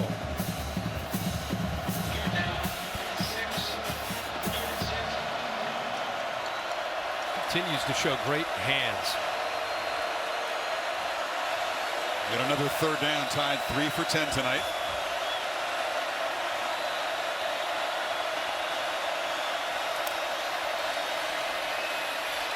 Young from the pocket, overthrown. Trying to climb the ladder was Latu, defended by Garner. It's 4th and 6, and here comes the field goal team. Again, when you can get a push in the middle, this time it's Roy right here. Watch him push. The best way to affect Bryce Young's accuracy, and it's not off the edges, it's pushing right into his face, where he has a hard time seeing downfield. With this injury to his shoulder, I know he had the bye week, he had a chance to get healthy, but the timing is off, and I think the lack of reps at practice is affecting his rhythm and accuracy with these receivers and tight ends. Riker, the 4th-year place kicker, slumped a bit by his standards earlier, but he's in a groove now. 3 for 3 tonight, that one from 38. And the Tide take the lead for the first time tonight. Chipping away, still no touchdowns in the red zone. Well, field goals and a turnover. Saban's crew on top of the first time. It's one of those games, you go back to the end of the first half, and you thought, okay, are they going to go for it? Are they going to go for it? They're going to try to get a touchdown. He let the clock work down and called the timeout, set up the field goal, and then they get the ball to start the second half. They eventually are able to get more points on the board here at 9-7. Well, you see it down there, Holly? Well, you know, I was able to talk to Brian Kelly of LSU, and he reminded me that this is a very good second half LSU team. Remember, he told us yesterday in our meeting, if it's close at the half, I like our chances. We've been good in the second half. But what he reminded his team at halftime was one play at a time. He said, I thought in the first half we had focus and discipline on executing one play at a time. I don't want this to get too big and get away from us. I just want us to focus in the second half. Yeah, you got to play 60 minutes to beat Bama typically. LSU, how will they respond being behind for the first time? Bama with field goals in each of their last 3 possessions.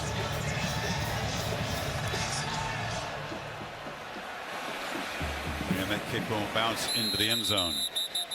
Next, Saturday night, Austin, Texas. One of our favorite stops. TCU come from behind victory at home against Texas Tech to stay undefeated, and Texas is taking care of business tonight so far in Manhattan, Kansas. Bijan Robinson, a big night so far. 2-touchdown lead. 31-17, 7-minute mark in the third. See if they're able to win.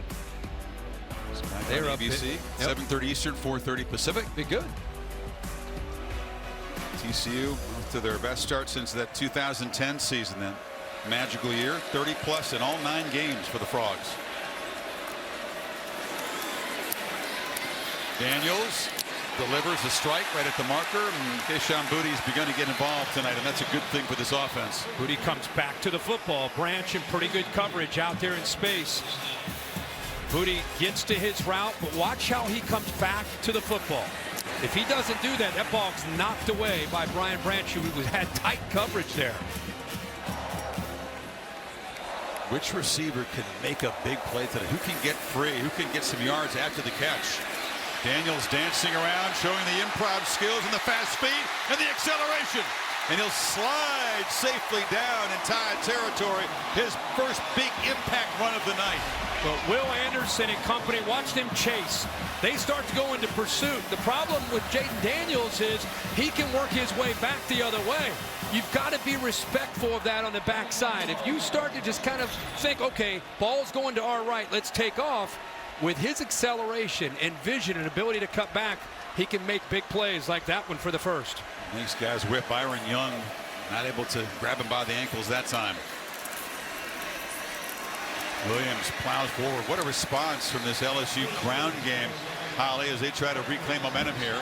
Well, you see Jayden Daniels really dancing, eluding, being slippery on that last run. And he told us the first football he played that was organized as a kid was flag football. He said, I really believe I get some of that escapability because of my flag football background. And you saw it on that last run. Nobody was getting his towel. It was his flag. He has such good wiggle, guys. It's so fun to watch. He said soccer was his first sport. I said, I bet you scored a lot of goals. He said, yeah, I just ran away from everybody. Keep in mind, man, he's 6'3" with that wiggle. That's crazy. With that kind of length.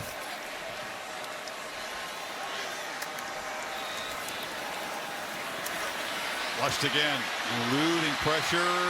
He'll scoot out of bounds in front of To'o. That was a smart move. Anderson pressured him yet again. Yeah, the true freshman. We talked about it earlier. Emory Jones, he's a true freshman going up against the best player in the country, Will Anderson. A little outside move and then back in, and then you chase him down. There's the athletic ability.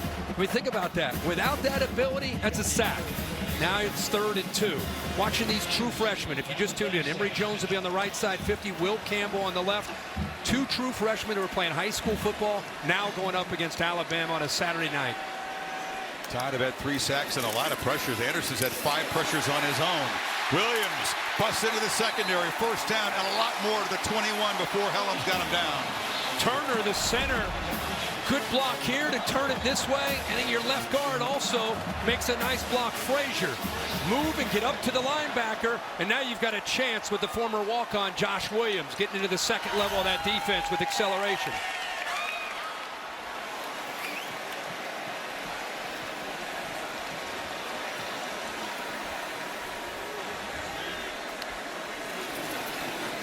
Williams again, and the Tide couldn't get him to the ground. They had him trapped in the backfield, but he escaped. Anderson was there in a hurry. Somehow Will Anderson, who doesn't get talked about enough, 31 to your right, doesn't get talked about enough with his ability to be able to get through these gaps, get into the backfield, and defend the run.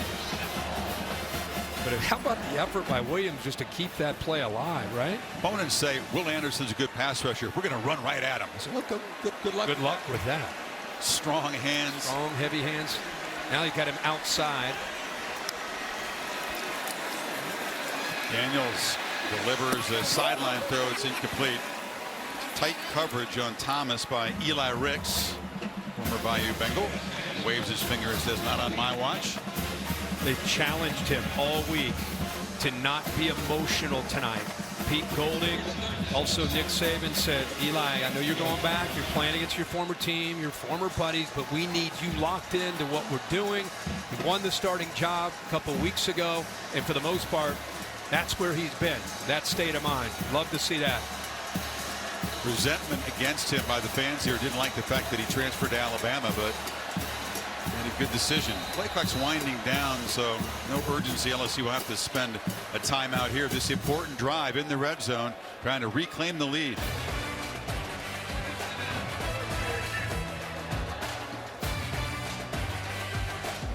A showcase of young guns tomorrow on EA. Student section made a difference tonight, making noise down in that left end zone. Taco Bell Live Más student section contest. Competition continues all year.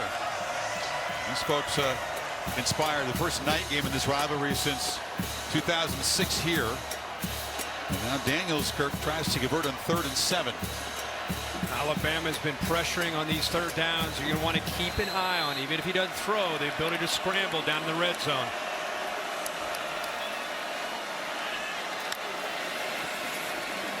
So look to his right. Now tries to buy some time. Delivers over the middle, and the catch is made for a 1st and goal by Booty. He beat Rex that time. That was his former teammate.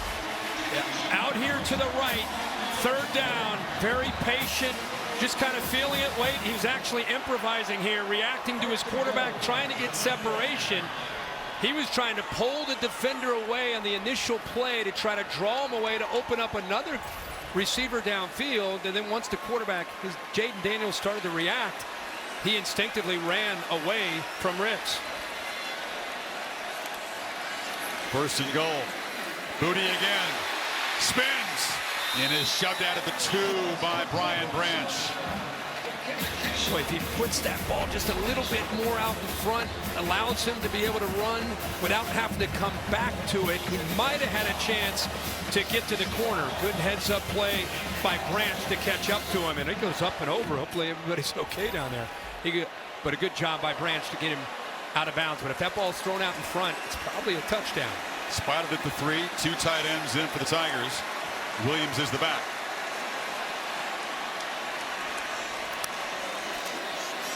They fake it to him. Daniels lofts it out of bounds. Well covered there was Brian Thomas. Kool-Aid McKinstry not fooled on the play fake. Yeah, McKinstry does not bite on this at all. You see him right here. He's kind of looking like, what are we doing here? And then he sees the release by Thomas, and he stays with him. Not only that, he gets his head turned. So he's in position, head turned back to look at the quarterback just in case they were trying to get him, to bait him to make the throw. So he's outstanding job. All Daniels could do there is throw it away. What is Mike Denbrock going to cook up here? A crucial play, 3rd and goal.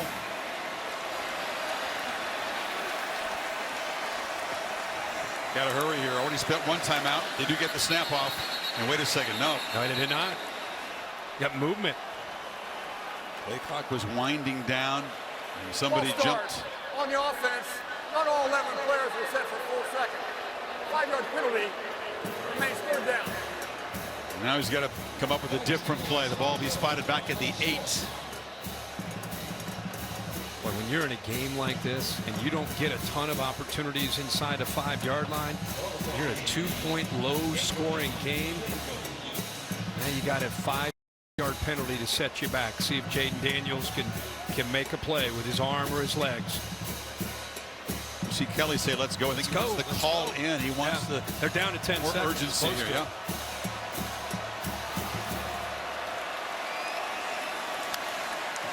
Daniels against pressure, delivers to the end zone.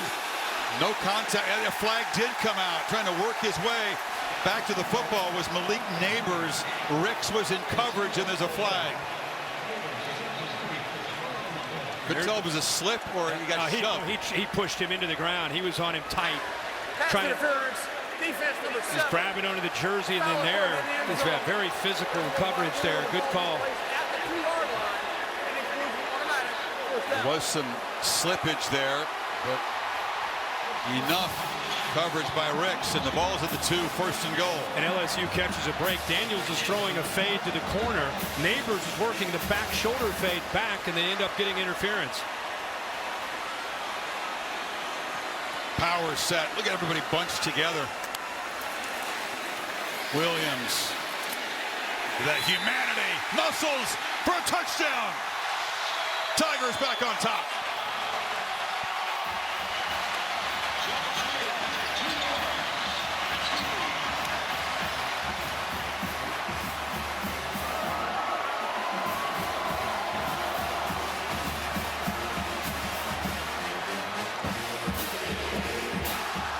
Shaq loves it. The Tigers respond in the best possible way. Bama takes their first lead. 11 plays. 75 yards. You don't think this group believed? It's a remarkable story unfolding here in Baton Rouge in Brian Kelly's first year. Tennessee came in here and blasted them, and they flunked badly their first test of the season against an elite team in this place. Got behind early at Florida, recovered to win that one. Came back strong against Ole Miss, won it going away, and look at taking the lead over Bama here. And they're going to make sure they took the lead because just to make sure he crossed that goal line as he was fighting for every effort that he had to get in, break the play. Seeing if his backside touched or not. Not down yet. Ball across. Yeah, just to be sure. Do you see? Remember we talked about these 2 true freshman tackles. They ran right behind Emory Jones. Williams, one of the 15 Tigers who has a championship ring from 19. He was a scout teamer that year. Came here as a walk-on and has earned his spot as one of the top backs in this rotation. Emory scored earlier on a swing pass. Now Williams muscles across. And LSU's up by 5. Now you get penetration here right away by Tim Smith, who's right here. He's able to shoot a gap, and here's the young right tackle. Watch how he takes care of that potential threat. Pushes it to the inside. The next thing, you have 2 tight ends with a double team, but look who comes free to make a play. Henry Toto right there against a former walk-on running back that would not be denied. He takes on that big hit right there. They got a potential play out of the end zone, but nope, 27 in a tight game shows great determination. Exactly. Get that ball in. You wanted it a lot. Toto is the top tackler. He's a guy you'd want in that position. That's what you want. Yep.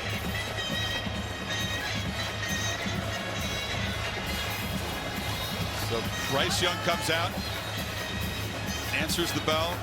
They kick a field goal. They get stopped in there, and LSU just responds, and the joint is jumping again. I mean, are you kidding me here?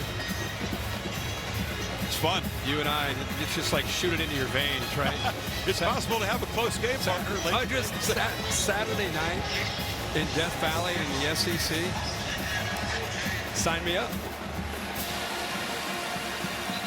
Before the Tide take over, a quick word from Verbo. It's Tim Tebow in a Verbo,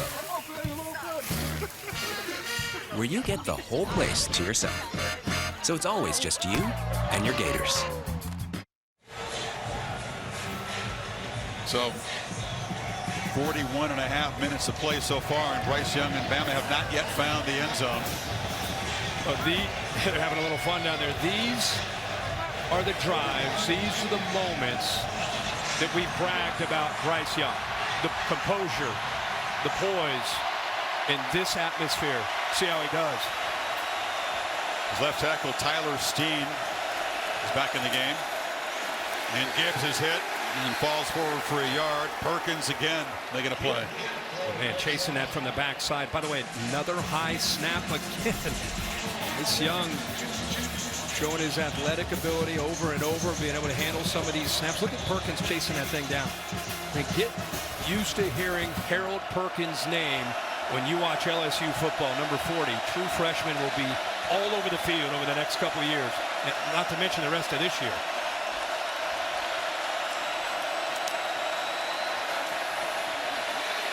Young steps up and delivers another errant throw. Tried to get it to Latu, but the pocket just squeezed him that time again.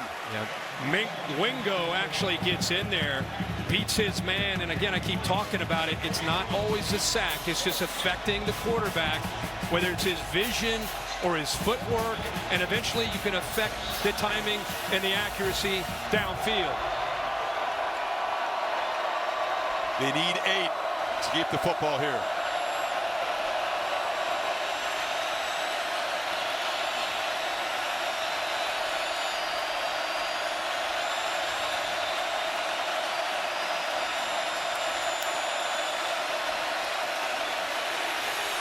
Young chased again. Flag out. Another throw bounced. Perkins one more time on the pressure. This looks like it's going to be a hold on Bama. He's going to be saying Harold Perkins in his dreams after tonight, maybe his nightmares. He is relentless. Holding on the offense, number 65. Penalty is declined. 4th down. Again, Perkins is a linebacker that can rush as an edge guy. 40 on near side. Watch him get to the inside of J.C. Latham. And look at his right hand. You got to hold him to keep him away from Bryce Young. And then he gets up off of the ground to try to chase him down again. Wow.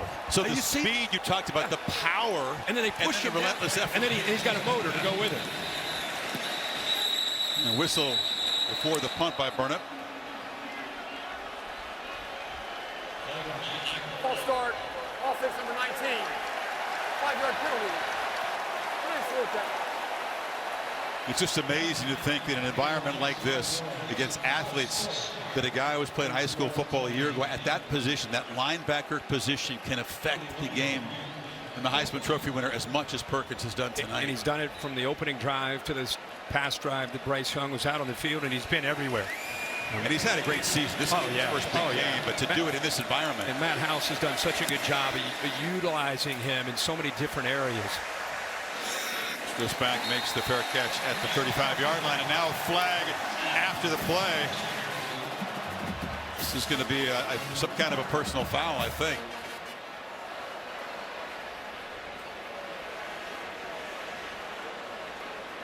I think that's going to be on LSU. Was it during the punt or post-possession? It was after the fair catch. If that's the case, then LSU will keep possession. It will cost him 15.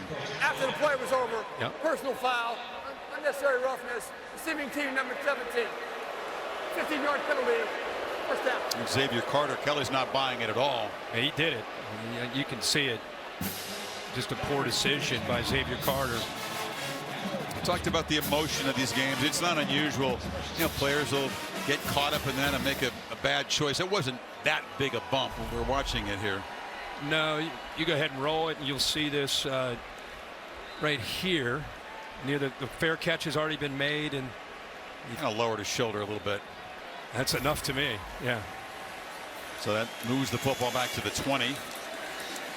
Emery's back in the game. And now you got a pre-snap foul on LSU. And the tight end looked like he might be leaning a little bit. Offense number 86. 5-yard penalty. Made first down. Good to have our sports injury analyst Marty Jaramillo join us, as he always does. And the focus all week for Marty was on John Emery. You can explain why that bye week and getting that Achilles healed up has made a difference. We saw him score, Marty, early on the swing pass. He made a pretty dramatic cut in that play. So after this play, take us through his rehab. Yes, sir. Behind the sticks on first down. And they hand it off, and there is Emery. Gets free, makes another one of those cuts, and the Achilles, Marty, looks okay tonight. It does. You know, that Achilles is thin but very strong, very elastic. But any inflammation can tighten up that area so much where you lose that power with push-off, with running, and especially acceleration. All his treatments have been focused on that inflammation and that tightness. You know what? And also some specialized taping techniques. After that high stepping, I think we all said we like what we see. And we're glad to have him back and healthy. He is a difference maker. Got 6 yards in that carry, and now Daniels on the move, flips it over, and then across the middle, catch is made by Booty, who wasn't targeted for about the first 20 minutes of the game, but now is heavily involved. A design rollout, move that launch point away from the pressure. Bring the receiver from the outside back in. That defense is flowing. Try to get to the field. They're trying to get to those threats out on the outside. And they brought Booty back to the inside there where he was all left alone. Trots to the sideline to be looked at after his 6th catch tonight. Keeper took a look at Taylor, the tight end, and now he wants him to throw a block. And the young guy was still in receiver mode, didn't get up there. Man, I'll tell you, if you think back to that Florida State LSU game, when they didn't know each other, the coaches didn't know the players didn't know the coaches. I think a lot of people looked at that game and thought, okay, forget about LSU this year. But there's Mike Dimbrock, the offensive coordinator. Right around the middle of the year, they started to learn more and more about Jayden Daniels, who he is. Jayden Daniels got more and more comfortable with the players around him, especially the receivers, became more decisive, and they started to find an identity, taking advantage of his ability to run and throw, and now they've become a dangerous offense. You got a dangerous quarterback who's on the move, runs again, cannot escape the play that time. Remember, he drove him down the field in the opener against the Seminoles. It was the blocked extra point that led to the loss, but he was very nearly the hero of his first game here. Yeah, it's been remarkable to see, and you know, to the point where if you think back to that game, they lose that game and you get caught up in all the other big names and big games. They're forgotten about, and now they put themselves in a position. People are focused on Alabama with that 6 next to them. Don't sleep on the importance of this game for LSU and what's at stake for the Tigers tonight. If they can come up with a win and somehow close this game out, they still can get to Atlanta. They have control of it. Control it, of course. Oh, it was behind Booty, who's made all the receptions for LSU in this quarter, but now it's 4th down, so a little off target there. Just a little bit behind his receiver, but a ball that he would normally catch, and especially on 3rd down. He holds on to that. He's really close to getting a 1st down. Yeah, I mean, they win tonight. Not just Atlanta, but still keeping their dreams alive of daring to dare. Not impossible. No. A 2-loss team has made the playoff, but if they were a 2-loss SEC champ with wins over Alabama and Georgia, they'd make a case, but one way to go here. Oh, yeah. Kinstry back to return this punt. Bramlett's been effective punting tonight. This one bounces and is going to take a sideways and check up at the 24. We talked about the SEC ways to snowy Atlanta here. Tide, Tigers, that's Ole Miss. Don't forget about them. Yeah. They climb the mountain. The yodeling, such a part of SEC football. And coming in at 4-1. Arkansas on the road. A&M on the road. Those are the remaining conference games for LSU. Their last home game is against UAB. Alabama at the Grove at Oxford next week, a big one. Even if they get through tonight, another tough challenge with Lane Kiffin. Really their last big challenge. Remember, the LSU has the tiebreak over Ole Miss and would have it over the Tide if they can hold on to this lead tonight. 1 second to go. We're in the third quarter. And Young almost intercepted. Oh, he threw it behind Garner there, but had his hand on it. Burton was the receiver. The ball just comes out. I thought it might have been tipped. Look at the spin, the lack of spin. And the ball's behind his receiver and almost the interception. Final quarter at Tiger Stadium. LSU looking for a defining victory in the Brian Kelly era. Leads it by 5.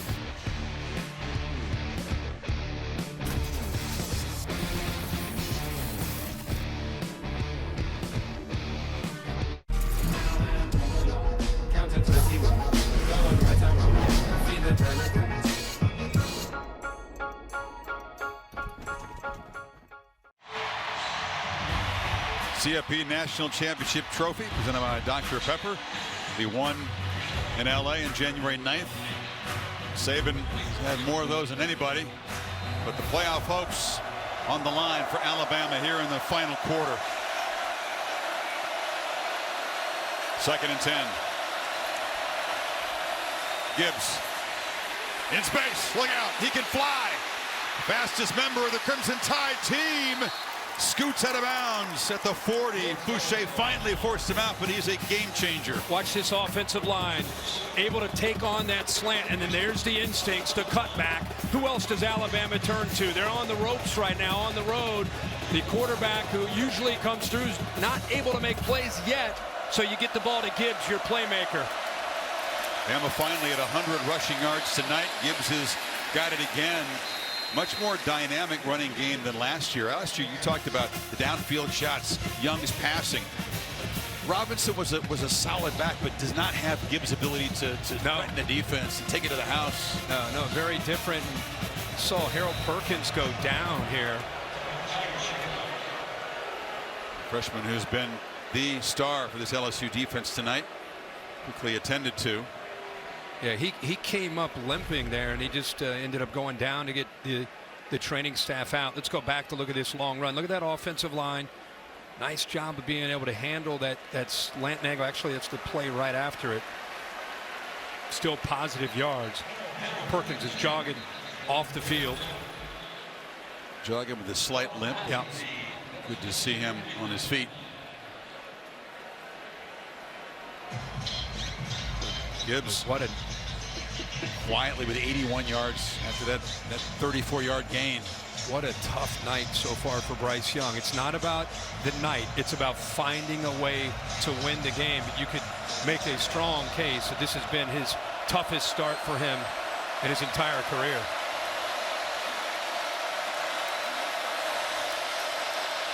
There's good protection this time and flips it short. And shoved that amount at the 31. Gibbs, such a natural, fluid receiver.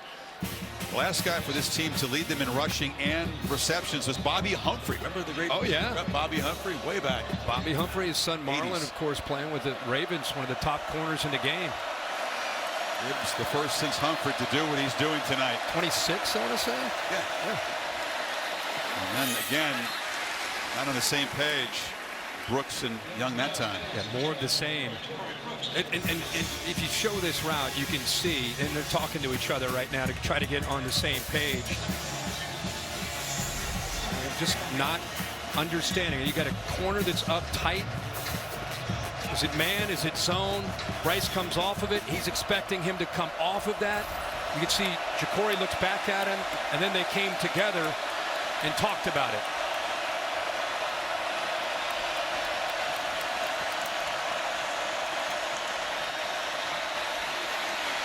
Young, again, just nobody there, and he bounced it intentionally. 3rd and 10 coming up. And again, it's easy to sit up here, but when you're having a rough night and you're not feeling the rhythm of the offense, your vision isn't what it normally is. Watch Latu break free right there. I mean, normally Bryce Young steps up and fires that, and that's a first down. You move the sticks.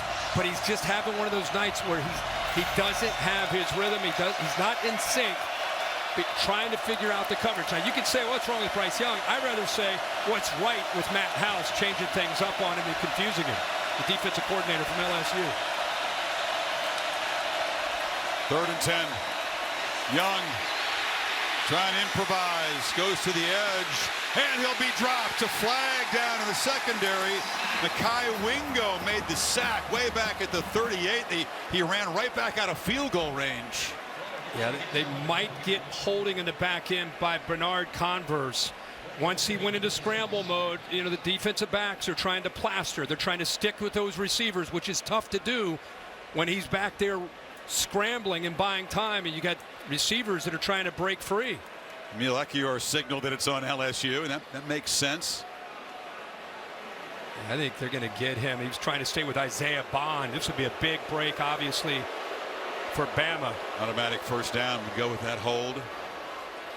They were going to be dropped way out of field goal range after that sack. On the play, both the live ball holding on the defense, number 24, will be declined. Personal foul, face mask, also on the defense will be accepted. 15 yards, previous spot, automatic first down. And so they had penalties downfield, but actually Bryce Young, it's when he's running for his life right before he goes down, is what they ended up going with on Ojulari. Good call there. And instead of being sacked back out of field goal range, the Tide are set up with a first down in the red zone. Ball will be placed at the 16. Yeah, we're going to remember that play if they score a touchdown. That would have been 4th down. Yep.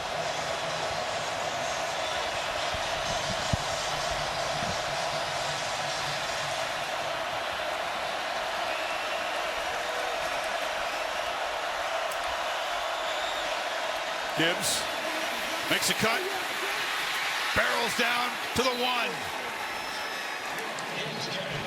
Baskerville forced him out, but the Tide are on the doorstep. Chris, you love this where they seal the edge, they pull around, seal the edge with a Latu, bring around the big offensive lineman. Draw me up a pin and pull. Pin and pull there. You love that. Get down there. Progressive Pylon Cam shows he got knocked out actually at the 2. First and goal. They haven't been efficient down here yet tonight. But a chance to claim the lead, and Williams, their power back, is in the left of Young. He's got the football, and he just plows in. Tide finally ends zone for the first time and take the lead. Great push in the inside. Seth McLaughlin, the center, who's been challenged tonight. Left guard Cohen. They blitz those backers, but they are picked up. Good hard running, and they punch it in. They've been in that red zone area 3 times. That's the 4th time. That's the first time they've been able to get a touchdown. 0 for 2 here. They extend the lead to 3. Right, the ball at the left hash. Right away, they put Gibbs up to the top. See if he motions back in. He is.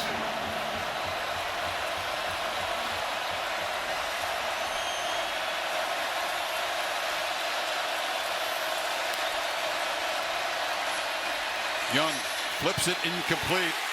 Looking for a flag was Ja'Cory Brooks in the end zone. There isn't one, but the face mask flag loomed large. Tide go 76-8. 1-point lead for Saban's crew.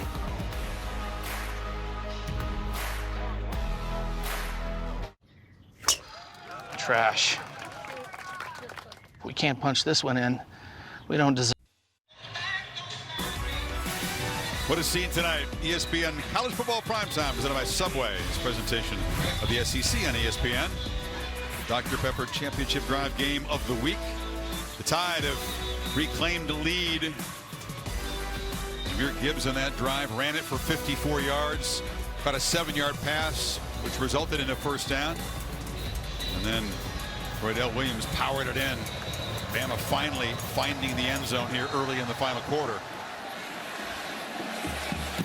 Kane from his end zone. smacked hard and stopped at the 16. Matt Berry with an update of the very interesting development elsewhere tonight. Yeah, Chris, you know, watching the college football playoff ranking show, a lot of people had a problem with where Clemson was ranked at 4th. Well, that took care of itself tonight. Benjamin Morrison, a pick 6 to go up 28-0. The last time a top 5 team got shut out by an unranked team, 1993, when Michigan beat a 5th-ranked Ohio State. Yeah, Matty Berry, you had to bring that one up. Joey appreciated that. Joseph Scott Galloway was the one that was really up in arms about Clemson being ranked so high. That's why Matt gave him an assist there in the studio together. We file that argument away. Daniels now wrestled down hard by Moody after picking up about 5 on first down. So now Daniels another opportunity to respond.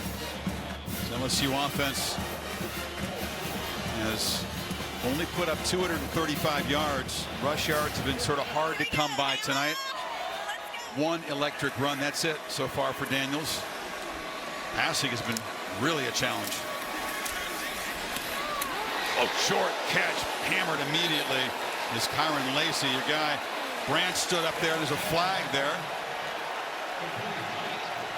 But what a play by Brian Branch. They're going to give him the first down. No flag, it's a first down. Yeah, that was a clean hit, a great hit, and a good job of somehow holding on to the ball here. I mean, this is tough. You know you're going to get hit. Boom, Lacey. Good hands, physical receiver, and holds on to it. Comes out of the game. That's a good start to this drive. Bama brings some pressure. They pick it up. And Daniels working the sidelines to Neighbors, who comes down with it. What a catch. Great catch over his former teammate and somehow gets the foot down in bounds. There's not a lot of room. He's right on the boundary. How about the throw by Jayden Daniels? Up in the air, left foot down clearly. Bang, bang play and a heck of a throw by the transfer from Arizona State. All in midfield. Daniels escapes pressure briefly, and he'll fight back. Young got him down for a 2-yard sack. Keep him in the pocket and squeeze back down. That's what Byron Young's able to do there.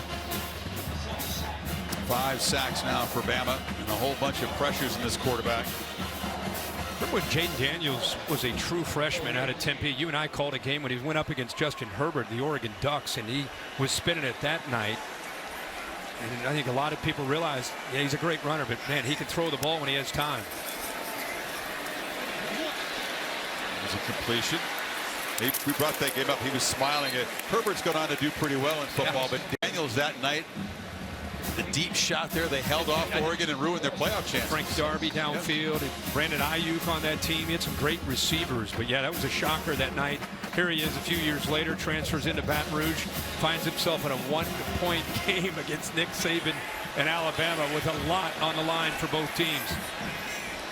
3rd and 5, Bama crowding the line, and they get a flag on the play. Did they jump? It looked like a free play. Now there's another flag in the secondary here. That was a herky-jerky start to the play. Flags all over the place.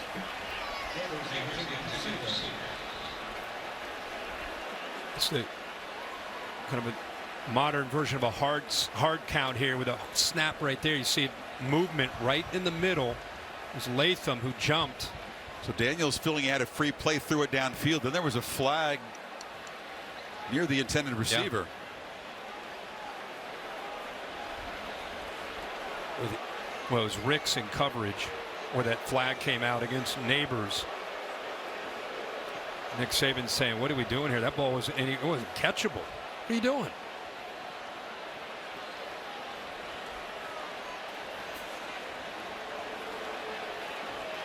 There are 2 fouls on the play, both on the defense, both live ball, offside, defense number 83. That penalty will be declined. Pass interference, defense number 7. That penalty will be accepted. 15 yards the previous spot, and an automatic first down. Saban doesn't like you, but it's on Ricks. Yeah, the pass interference. Was that ball catchable, Bill? What they're saying is because he got knocked out of bounds, it probably took his path away, and he's going to get the benefit of the doubt. Okay. Yeah, because I think the average fan looks at that and sees the ball pretty well thrown downfield. Why in the heck? But you're saying he prevented him from getting to his spot. Yes, sir. Okay. 8th Bama penalty, moves it to the 30. Emery's back in the game. Off the play action, Daniels steps up, and he'll be sacked for the second time in this drive by Young. Another short loss. Boy, it is man-to-man. If he doesn't make this play, watch everybody in the back end. Everybody's locked up in man-to-man coverage. I mean, look at this. Look at the space. If he's able to somehow get through that, he might run to the end zone. But a big-time play by the veteran, 47 Young, squeezed down for the second time in just a few plays to save a potential score for LSU. Aaron Young is an interesting guy, very smart guy, big personality, and an excellent edge player. Yes. You fake it to Emery. Daniels runs sideways into a crease and accelerates and slides. And there's a flag at the end of it as Branch tried to hit him after he gave himself up. It's getting chippy. It sure is. But he's got the quickness to get outside, and he's got the option to throw this ball. Watch this. Run, pass, run is the option here for him. And he got outside. Everybody's playing man-to-man, so he's able to slide, and then he gets the hit there by Branch where the flag came in. Now, once he starts to give himself up, you're supposed to lay off of him. The defender missed the quarterback as he slid. Yep. Daniels was so elusive, they didn't even get the contact and didn't get the 15. And I think that's a great job of picking that flag up, because he did go airborne to hit him, but he did a nice job of going over top and avoiding the contact. But how about that run, pass, run option there? Everybody thinks about run, pass option. How do you defend that, by the way? Yeah, with these quarterbacks that get on the edge, it's tough, really tough to deal with, especially if you're in man-to-man. Everybody has their back turned to him. He just glides. His speed is somewhat deceptive because he's so smooth. Off the play fake, Booty catches it right at the line of scrimmage. He's not going to escape the clutches of Jordan Battle. What a sequence here, Kirk. LSU trying for the second time in this half to answer Alabama points and reclaim the lead in position, but the field goal kicking has been anything but automatic for LSU. Damian Ramos has missed a couple of times inside 40.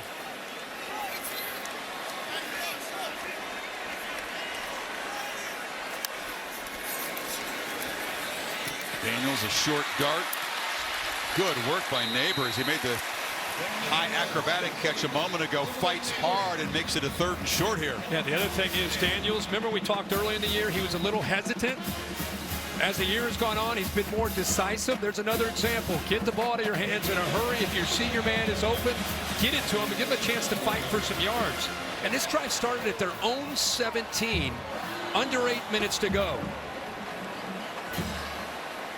Big 3rd down play. Williams in the game.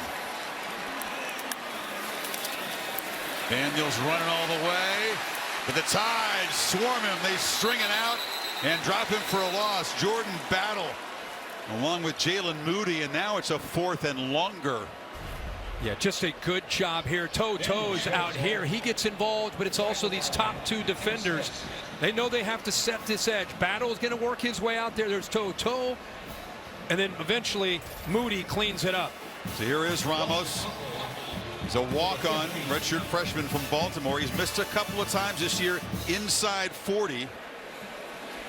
Kelly still has confidence in him from 32 to retake the lead in the final 7 minutes. No problem. Smooth technique. LSU on top again. 6:52 remaining. This week is your chance to try any Subway footlong for free. Like the Subway Series menu. Just buy any footlong in the app and get one free. Free monsters, free bosses, any footlong for free. This guy loves a great offer. So let's see some hustle. You've reached Rachel Fleischman. Rachel dropped the kids off with me and never came to pick them up. What if something has happened to her? This is a story about everything. It's about life and marriage and lifelong friendship. We just saw Rachel. What? You should always wonder, what's the other person's version of things? FX's Fleischman is in Trouble, streaming November 17th, only on Hulu. The Venture X card from Capital One gives you premium travel benefits, like 2 times miles on every purchase. The noise canceling. You're being too loud. Thank you. Good choice. Ooh, my lucky number. Earn 5 times miles on flights. Enjoy your stay. Going up? And 10 times miles on hotels through Capital One Travel. Plus, get access to over 1,300 airport lounges. White wine, please. And maybe see the one and only Taylor Swift. Capital One, what's in your wallet? Team, it's been a grind, but I think I've aged you well. Some might say perfect. Who's ready to show who's the cheesiest? I woke up feeling the cheesiest, coach! Cheez-It, official sponsor of the college football playoff. It takes fight to be a full-time fan. There'll be early check-ins and late shifts, good days and bad ones. But you'll never quit because you're in this together. It won't always be easy, but when you love what you do, you'll never work a day in your life. Modelo, brewed for full-time fans, brewed for those with a fighting spirit. People today, they could spend half their lives over 50, which is great, but it's gonna take some planning. What can you do for me? So it helps to have a wise friend and fierce defender in your corner. A friend like AARP. To help your money live as long as you do. The money you earn, the money you splurge. I'm going in. And the money you save. I just bought that. Huh, I just sold that. That's why the younger you are, the more you need AARP. Join today. ESPN College Football Primetime is presented by Subway. Try the all-new Subway Series menu. Your pick of 12 irresistible subs. 69-yard drive, 11 plays, almost 6 minutes to reclaim the lead. Brian Kelly. When we were away, he is upset with the officials. I mean, he's just warming up. I mean, he probably went for a good 2 minutes, Bill. Your reaction was what? I think the composure by the officials is fantastic. They're giving coaches say, but they're in control of the game. They've been managing this game, and they've done an excellent job so far. So Bryce Young will take over, trying to engineer another come-from-behind fourth-quarter drive. It was able to do so on the road in Austin, Texas. There's the All-State bus. Curtis piloting to Baton Rouge. What's your All-State mayhem moment today? Well, you got to look back at the Georgia-Tennessee game where early, this is the opening drive, Stetson Bennett sets the tone, fighting to get to the corner, and he does. He, of course, says, yeah, give me a call. I guess they got his phone number in Knoxville. They were calling him all night. He said, you can give me a call now. The defense was outstanding. Kirby Smart had him ready to play, and all the talk about Tennessee being number one, they ran into a buzzsaw in Athens. Congrats to the Dogs and Kirby and that team, reminding everybody, yeah, we're the defending champs, and yeah, we lost a lot of guys, and yep, we're still really good. Diver's kickoff out of bounds sets the tide up at the 35. Talked about that drive in Austin when Young was razor sharp. 5 of 7 at 20-yard scramble to set up the game-winning field goal. They do it again in an even more hostile environment. Gibbs takes the pass, scoots for 8. Holly? Well, Bryce Young won the Heisman last year because he's typically calm in moments like this. You were just talking about it, Chris, and before they took the field right this minute, he had a huge smile on his face. Let's go, boys, clapping his hands. He lives for this moment. He's loving it down here. Did it in the Iron Bowl, didn't he? Oh, yeah. He does live for these moments. Yep. Crowd will try to make it as tough as humanly possible. It's a first down run to the 45 by Gibbs. Keep in mind, a big factor in this game tonight has been to play the true freshman Harold Perkins, who went out of the game. He's now coming back into the game. And when they Alabama scored, he was on the sideline. So let's keep an eye on his health, see how effective he can be. He's had a big night. He had a whole pit crew working on. They're working on the hamstring. He had the oxygen going. See if he can make a play here. Final 6 minutes.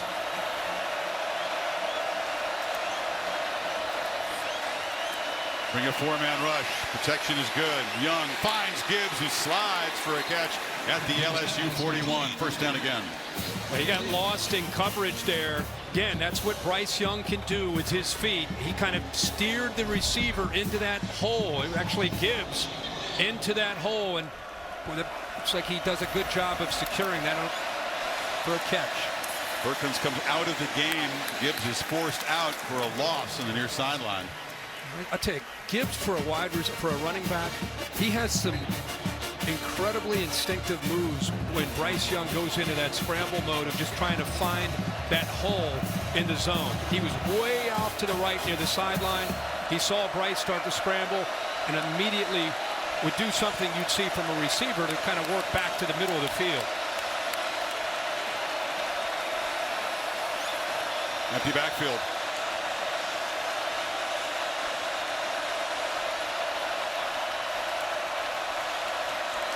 They show pressure and bring it. It's picked up. Young launching downfield. Diving attempt by Brooks. Just couldn't come up with it. Garner in coverage. Garner loves that press coverage. Has good length. He's 6'2". Actually, Brooks gets by him. Had a chance. Unable to convert there. That's a good matchup there into the boundary.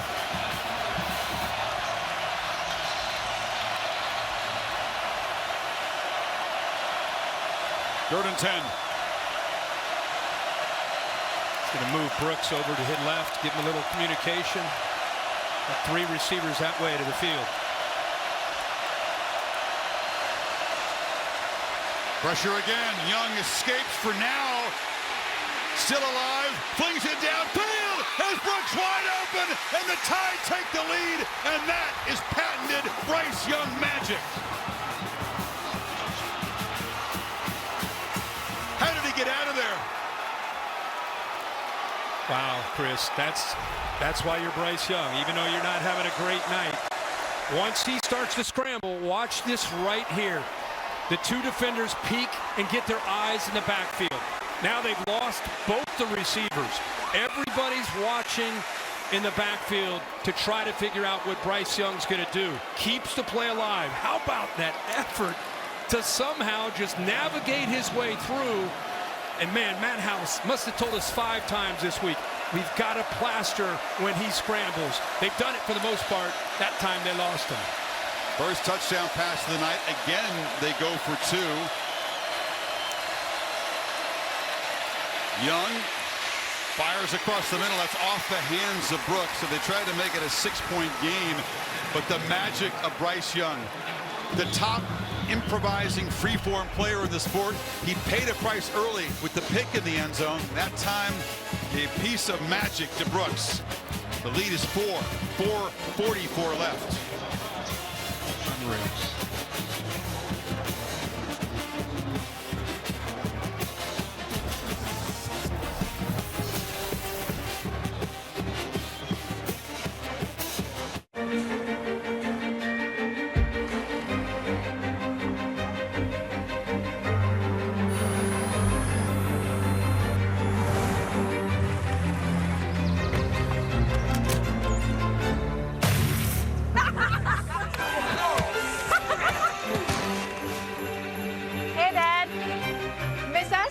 Reflect on the past, celebrate the future. This season with Audi.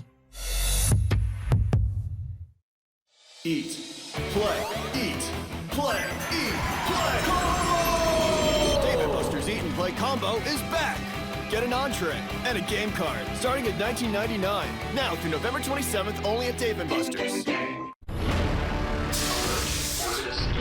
Guys, there's something on the ship. There's something with us here. What do we do? Get to the escape pods. Go now! Okay, I'm an alien, and I got these claws. I'm climbing the wall now. If you're making a sci-fi movie, you need to finish the special effects. Does that look good? And if you want to save by bundling home and car insurance, you need Geico. Guys? Uh-oh. See how much you could save by bundling with Geico. Is that going to be a problem? I'm back home for the holidays, wearing my favorite LL Bean flannel. William! That's Carol and Jim, and Uncle Fred, and Pam. And this, whoa, is everything. LLB. Be an outsider. But all you got was ham? And all you got was turkey? With gravy. That's an all-you-can-eat holiday buffet. A smorgasbord of all you want, all you need. Did I sit at the wrong table? Buying a home? Rocket Mortgage will cover 1% of your rate for the first year at no cost to you, saving you hundreds, even thousands with Inflation Buster. That's more mini vacations, a lot more lattes, more date nights. Plus, if rates drop within 3 years of your home purchase, you get exclusive savings when you refinance with Rate Drop Advantage. That's more cash in your pocket. Save when you buy today and refinance tomorrow. Visit inflationbuster.com to get started.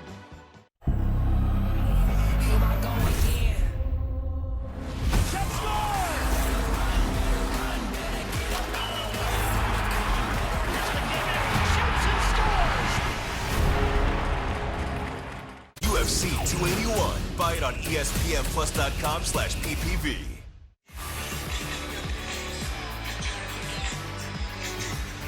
How much fun is this? Alabama and LSU, the first Saturday in November. And we've had 5 lead changes in the second half. So this one back and forth develops into another classic in this great rivalry. And now it's LSU's turn to try to answer. Well, you and I were talking at the break. It kind of reminds us going way back. That 2012 Alabama-LSU games, that Mettenberger makes a throw late, thinks, okay, LSU's going to win this game. Improbable. A.J. McCarron, T.J. Yeldon, same end zone, takes it in for a touchdown, and Alabama escapes 21-17. Identical score right now. 21 the hard way for Alabama. That's right. But Bryce Young, man, talked about how he just lives for this. The preternatural calm under pressure for this guy, just despite the toughness of the night, executes. And now Daniels would try to respond, and he's doing his thing on the edge, and he just flips it out of bounds. Had a little bit of momentum there. That ball sailed on him. Now, the last try, remember, they started at their own 17-yard line and moved the ball, hit kind of a mix of some quarterback run, some good throws, hit a big play to Neighbors down that right sideline. It's just amazing when you see these cutaways. Could he possibly be as calm as he appears to be? I know. 2nd and 10.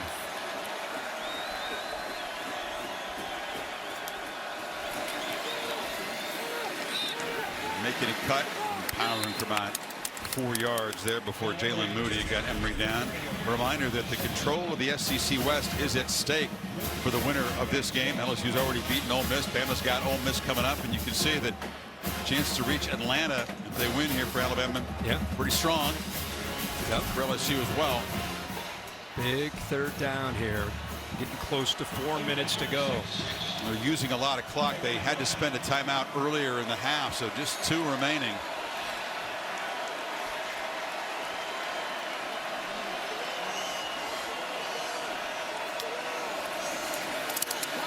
Daniels escapes, and he'll make the 1st down and a lot more. Still running. Another cut. And they'll finally wrestle him down, but what Alabama feared, the quarterback escaping.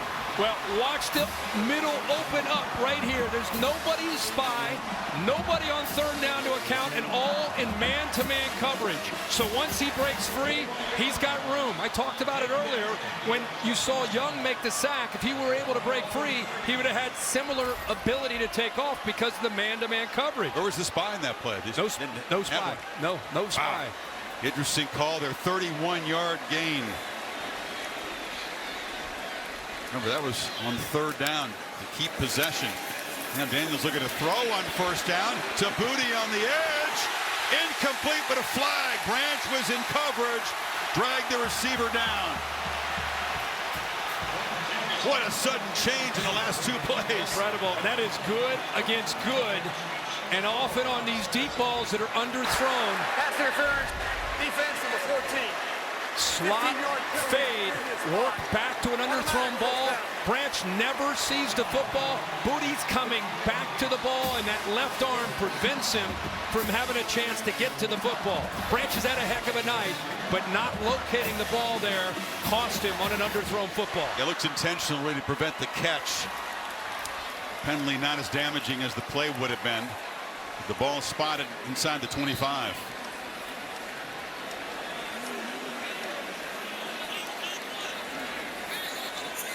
He knows he may have to potentially work his magic again.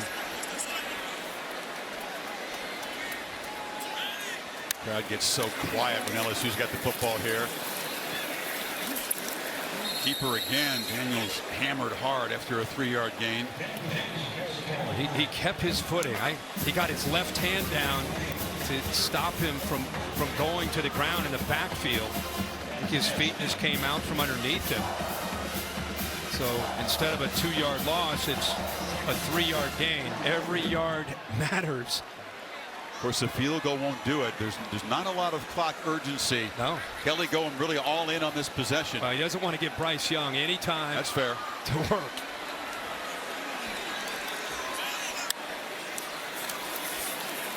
Daniels scanning across the middle, incomplete. Tried to get it low to Brian Thomas. And it's 3rd and 7. You know, he's working to the left in the pocket, and I really feel that instead of being able to get his feet set, that momentum going to the left ends up affecting the accuracy of the ball. Good job of waiting. He comes all the way back, and he's kind of falling to his left as he delivers it, and it ends up going behind Thomas, who had a step or two on the defender. Now you got a 3rd and 7, Kirk. Depending on the outcome, what they can gain in this play, maybe a 4th down decision for Kelly. If they get stopped here, does he take the 3?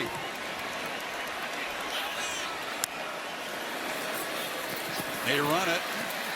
Williams breaks free. No decision to be made yet. It's 1st and goal, LSU. What a clutch run right up the gut. I mean, that's an incredible run by a former walk-on. Moody, 42, watch him. Right there, he's down. I think you and I are thinking, okay, but his low center of gravity, 5'9", 200 pounds, and a massive will to get what he needed to get for that 1st down. I mean, he's 6 yards short, 5 yards short of that marker where he is hit. Williams has a breather. Emery's in the game on 1st and goal.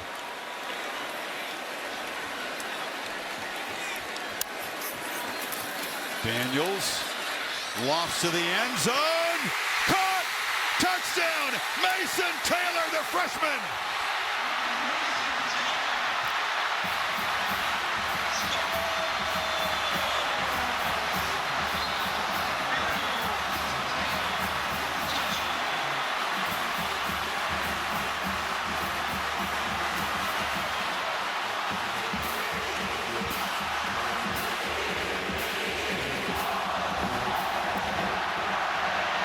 There's Bedlam in Baton Rouge as Daniels answers the magic of his old Pop Warner friendly rival with some of his own. Wow. And how about the true freshman, Mason Taylor, the son of Jason Taylor, making that play in the corner of the end zone to give the Tigers the lead. And the throw by Jayden Daniels. His uncle, by the way, is Zach Thomas. That's right. Linebacker. Pretty good. Yeah. All right, you got man-to-man battle against Taylor on the inside. Got to beat him, give him a little stem, put that ball into that corner. Let the big man at 6'5" go up and get the ball and secure it with those strong hands. Bryce Young, your turn next. You got a $147 to work with.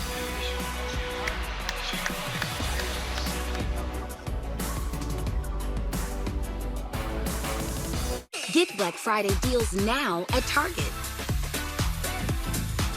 Plus, score more Black Friday deals all month long. Get low prices and great deals so you can holiday your way. Only at Target.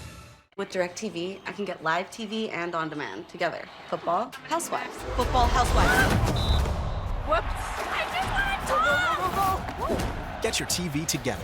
Call 1-800-DIRECTV to save up to $120.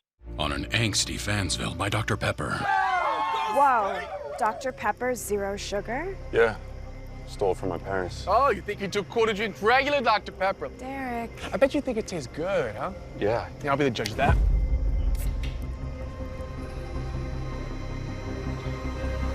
It's delicious. I told you. What's wrong about you, bro? It's okay. think I was projecting my insecurities on your soda. Derek, you're oversharing. Dr. Pepper, the one fans deserve. Hey, thanks for helping me out. Of course. You can easily get helpful customer service over the phone or on the Progressive app, pretty much anywhere. Like at the coffee shop, at the park, or on the moon. Just kidding. It's another coffee shop. I'd love to have one of my own someday. Thanks. Oh, I was talking about your USAA bumper sticker. My dad served. Passed membership down to me. I'll pass it to her. That's a lucky kid. USAA. It's for the military community. Yeah. Are they still at it? What do you think? 1, 2, down, up. They just don't stop, do they? Nope. What's that noise? Devontae got a tuba. We all know it's a problem, but no one wants to talk about it. Yep. We gotta do something about all those Alabama players in the house. It's the elephant in the room. Exactly, and it's really uncomfortable. No, literally. The elephant is in the room. You should come home.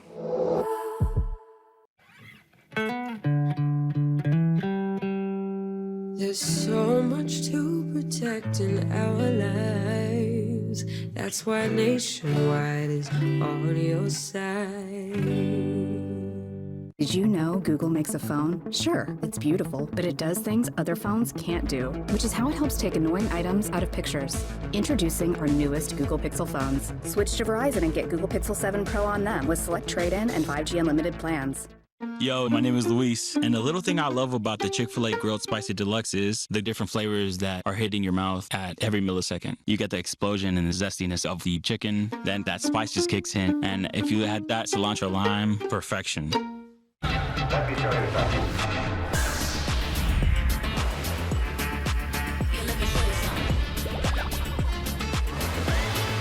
Let me show you something. Come seek the Royal Caribbean. Fourth lead change here in the fourth quarter. First mission here, keep the kickoff in bounds with the touchback. Here's how Chris Blair made it sound on the radio to folks listening all around the state of Louisiana. That last touchdown. In the shotgun, along with Emery. Here's the snap. Daniels looking left. Tosses it towards the end zone. Grabbing it. Mason Taylor. Back left corner. Touchdown, Mighty Tigers. Oh! Imagine all this screaming around this place. Listen to that on the radio. A lot of screaming inside Tiger Stadium. Here we go.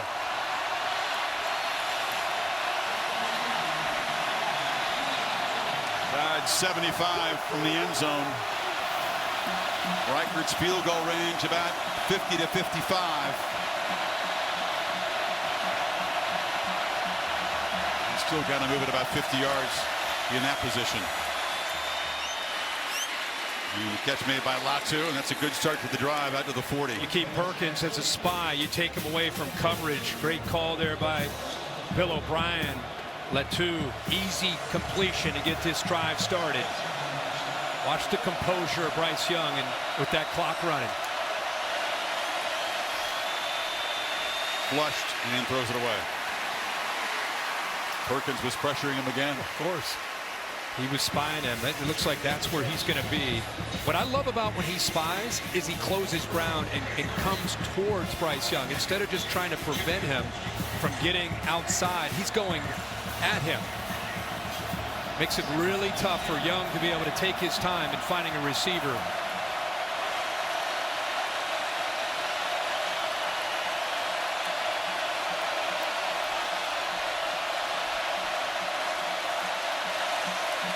Three-man rush. And a low throw caught by Brooks as he goes to the ground. It's going to be third and long. Yeah, again, Matt House kind of mixing these looks up and playing some zone. That time he went man-to-man. Guys are on islands. Who can win those one-on-one battles? Saban saving his timeouts.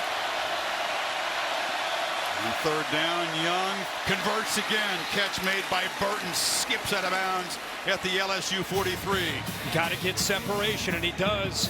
From Mekhi Garner over here. Who I just said, who's going to win the one-on-one battles? Able to get separation right at the top of the route and a well-timed throw, a little bit behind him, but because he got it out early, it gave Burton a chance to adjust and make the catch. Final minute. Tigers are showing some pressure here pre-snap. And he sees the same thing you're seeing, Chris. Make an adjustment. See if LSU drops out. They're coming.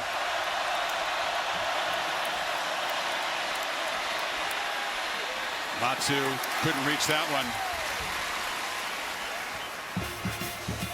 Love the pre-snap adjustments back and forth. Who can make that snap decision? Yeah, on either side. I think he got the matchup that he wanted with the two. Watch his feet. He just looks a little unsettled, uncomfortable. He's beaten. I mean, he has the tight end open. He just didn't really get his feet set the way he normally would to make an accurate throw.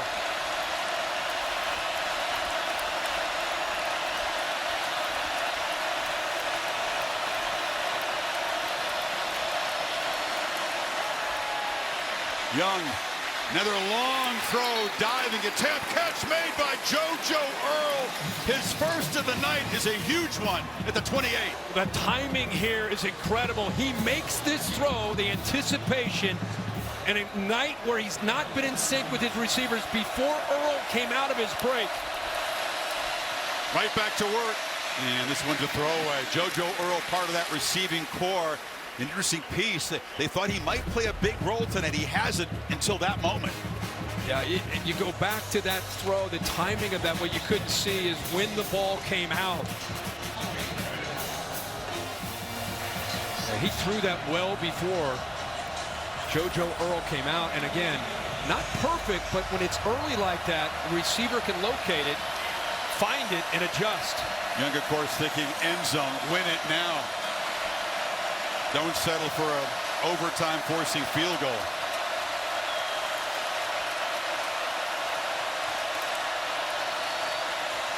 Pressure again off his back foot, lofting to the end zone and incomplete. Brooks knocking about 3 cheerleaders down over there. But they've been showing zone pressure.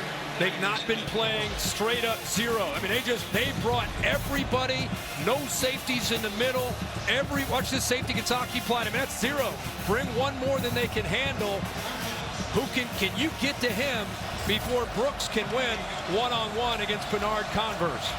Brings up a point here. Barry was talking about this. Had they just kicked the PAT in the last touchdown, they could potentially be setting a record up for a game-winning field goal attempts. Need 10 to convert on this third down. Play clock running out of time here. At 1, they just get it off. Young steps up, delivers. Catch made, no, incomplete. Knocking the ball loose was Bernard Converse as Brooks tried to clutch it, and it's 4th and 10. Wow, they tried to get him on a stutter and go, double move, and he didn't bite on it at all. I thought he had it initially, and then you see, locates the ball late. Bernard Converse doesn't give up on the play and helps get that ball with that left hand out of there. Will Reichert, game winner against Texas on the road. Missed wide right against Tennessee from 50 to potentially put the Tide in front from 46 to tie the game. And it just gets over the crossbar. They lost a game on a field goal by Tennessee that just cleared. And that one from Reichert, they didn't hit it that cleanly, but he got it enough. That's clutch, man. That is clutch.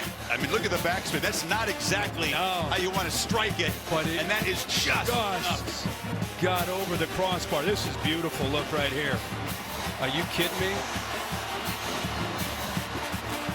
As we've seen in the SEC this year, doesn't matter how pretty the kick is as long as it gets through the goalposts. Isn't that the truth? 21 seconds to play, and it's looking like another overtime classic between Alabama and LSU. Man, they played a bunch in this series. Man, what did we do to deserve this? I mean, endured a lot of lopsided games, brother, all season long. This is insane. Well, what a show for these people here. I mean, obviously what's at stake is enormous on both sides. But this has been pure entertainment if you're a neutral looking in here. Alabama with 24 or 15 points here in the 4th quarter. And it's been an eventful day for the CFP rankings, brought to you by Allstate. We talked about the troubles of Clemson losing at Notre Dame. Their first loss, they'll plummet out. TCU held on. Georgia figures to jump to #1. You would figure over Ohio State with the win? Yeah, I would think so. Ohio State, as you mentioned, has struggled. Michigan was behind at Rutgers for a while. Yeah, they've had trouble with them for whatever reason, but they're up huge now. And we got Alabama and LSU. TCU wins. Here we go. If you're Brian Kelly, do you he's just going to play it a little conservative here? Yeah, he just looks like he's already going to take a knee and head to overtime.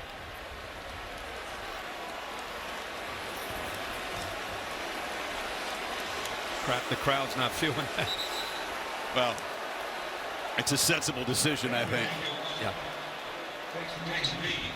What a fourth quarter. Incredible. 4 lead changes, and then Alabama with the field goal to force overtime. Take a deep breath. A whole lot at stake, and another magic night in the Bayou here. Back with OT after these messages.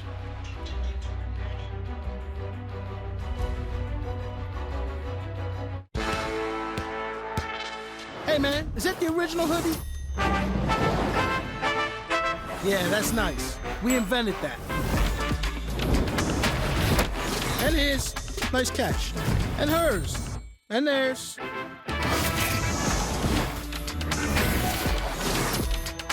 Even yours. Champion invented the hoodie. But you make it your own. Freezing cold, blazing heat. Rain-X premium silicone wiper blades are engineered to withstand the most extreme conditions. They last 2 times longer than traditional wipers. If Rain-X premium silicone wipers survive these conditions, clearly they'll last in yours. Rain-X, outsmart the elements. Find Rain-X silicone wipers at these retailers.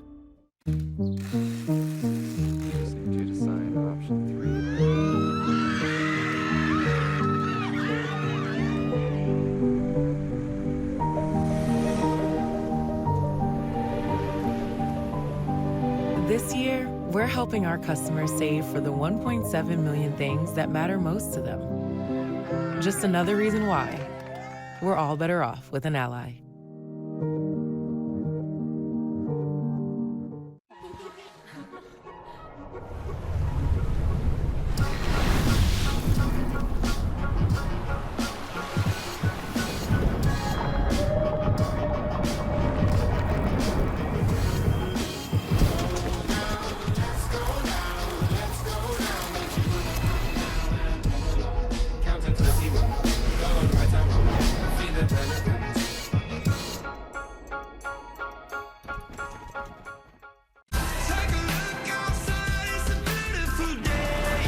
Out here, there's no shortage of beautiful things. But when you have the capability to go anywhere and do anything, you realize there's nothing more beautiful than freedom. Shop and buy online with Jeep eShop. And now during the Jeep Black Friday sales event, get $1,000 bonus cash allowance, plus no monthly payments for 90 days on the 2023 Jeep Grand Cherokee. It's a beautiful time for rivalries. It's rivalry time. Knicks, Nets, and Lakers Clippers, Wednesday on ESPN. Back for the coin toss. Second one tonight. Ken Williamson will flip it in the air, and we'll see who's going to go on defense first, because that's always the call if you win the toss, of course.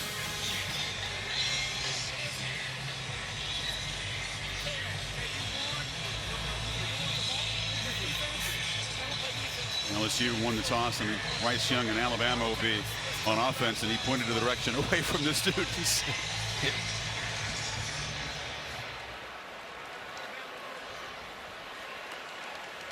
Just got to take a deep breath after all the excitement of the last few hours here. Of course, the rules have changed in recent years. Should this thing extend beyond the first overtime period, you got to go for 2 after a touchdown, start with the second OT, and then after that, it's just a 2-point conversion contest, of course. Can you stand it if it comes down to that?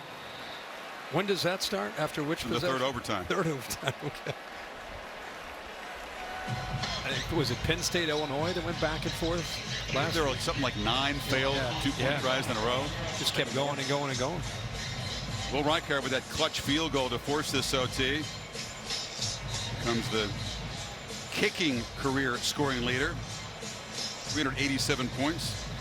Surpassing Lee Tiffin, who was a clutch kicker for the Tide. So now, Bryce Young right back to work.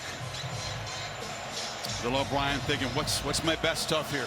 This is like two boxers going out in the last round kind of thing. The wear and tear on these bodies physically, emotionally. Who can more on the defense is he then? Yeah. Oh, man. And it's not to mention how physical a battle this thing's been.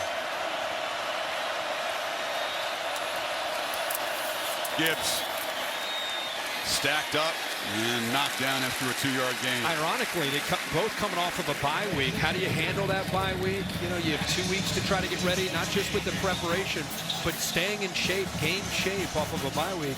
And now here you are in overtime at a slugfest. Loves Latu, the tight end in this area, and he's always a threat to scramble and get the ball to Gibbs out of the backfield.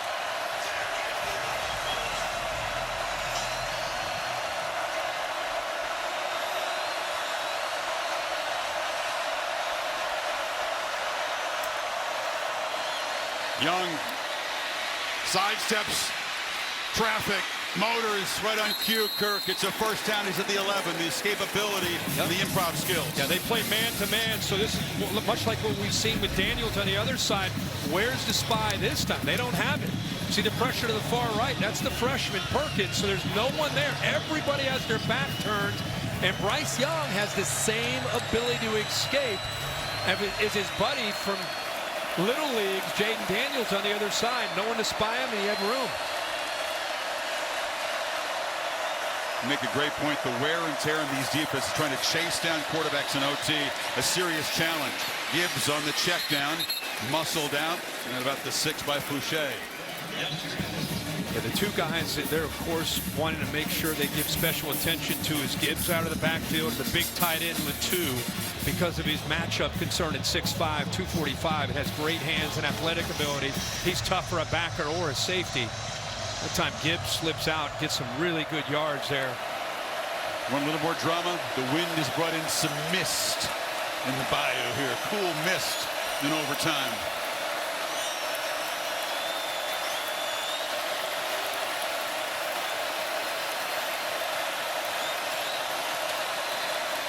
Young looking to his right, throws to the end zone, batted in the air, incomplete. Fouché got a hand in on Brooks that time. Boy, he watched Brooks the whole time coming on the blitz. Watch his eyes. He's watching him right now. He sees him, got the slant, boom. And then pretty good coverage again by Bernard Converse with the left hand. Try to keep that right hand off from grabbing onto the hip, but the left hand works around to knock that ball away. But he read Brooks on the blitz to give him that potential slant. What a game Bernard Converse has had tonight. And he's played incredibly well. The pick earlier, 3rd and 4.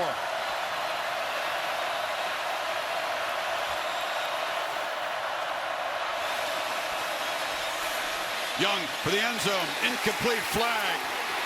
There was a collision and interference to be called, that time on Sage Ryan, the nickelback. Yeah, he held on to him. Really, I think, struggled in coverage the whole time. Remember, he's a freshman, redshirt freshman. Kelly claiming the ball was tipped at the line. Defense number 15. Kelly will place the ball at the 2-yard line. Towards an automatic first down. See if they have a case here about the ball being deflected. Makai Wingo, 92, if he did tip it. But see, look at that. I mean, he's holding on to him the whole time. Entire time in coverage. No, there was no tip ball. Yeah, but if I think Brian Kelly's pretty adamant about checking out this. Look at, boy, he's been working these officials all night. We're comparing him to a feisty former baseball manager. Let's see if that 92. See if he gets a. Oh boy, I mean, does he? Bill, what do you got here? They're going to review it. It's a tip pass. The tip pass is going to take off the interference. You think that is a tip? I have a tip pass on this one. Really? It's amazing, Bill. How do you see that? I'm not sure he did. Let's back that up. Yeah, if it is, it's a fingertip. Come on. Ruling on the field with a pass interference against the defense, and ruling that the pass was not tipped. The previous play is under review. A tip pass is a tip pass. Of course, but here's a good look at it, Bill. I mean, the ball rotation doesn't get affected. Come on, Bill. Talk to me you saw a here, fingertip man. there? You said it like it's a given. I'm like, what are you talking about? They're going to review it, and we have one view that shows the ball being tipped by a finger. So you right? That would be the view you're talking about, right? Are you positive you can see that tipped? And and that's the difference between first and goal. He said it like, what are you talking? Why are you even asking me about this? Well, I'm glad I'm not in that booth making this call. Hey, they've had their work tonight. Not only have the officials on the field done a job, but that replay booth, they've been busy and they've been on the money. There was the weird call where it was a fumble by Latu, but then it was ruled that he touched the ball with a fingertip. Well, he was out of bounds, and that gave Bama possession back earlier. If we go back, if this ends up being tipped and they reverse this, it's going to be 4th and 4. Yep. Not 4th and goal, 4th and 4 at the 6-yard line. I mean, you see what you want to see. The LSU fans are convinced they're showing into the Jumbotron that was touched. And of course, I have Bama fans texting me saying, what are you talking about? That ball wasn't tipped. So you're right. Which lens are you looking at? If it was touched by a fingertip, it wasn't enough to change the spin of the trajectory of the ball. But that's not the rule. No, I know, but you're trying to judge, was it touched? You look for the ball behaving differently after it was touched. This is going to be really interesting. Think? Ooh, here we go. After further review, the ruling on the field stands. So no tipping of the ball.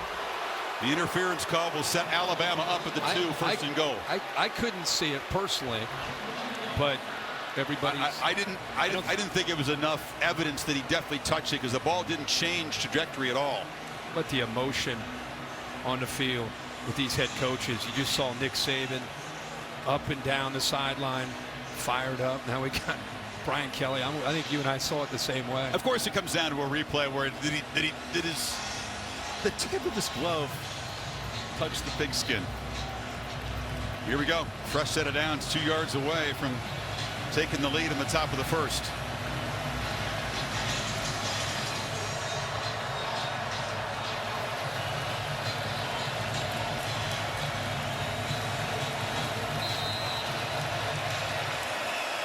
Six-0 lineman in for Bama.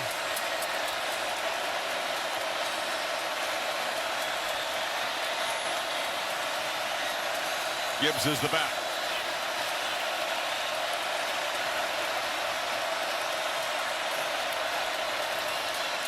Gibbs has it, but doesn't get there. Stopped at the 1, second down. And they're slanting, angling that way. Gibbs runs hard for a guy that's so fleet-footed, 5'11", 200 pounds. He has an ability to get behind his pads, lower his shoulder, but a good job there by that LSU front. All those days on a squat rack trying to build leg strength. And then, of course, there's just the will. Oh, yeah. Get the job done. Wardell Williams, the power back, is in.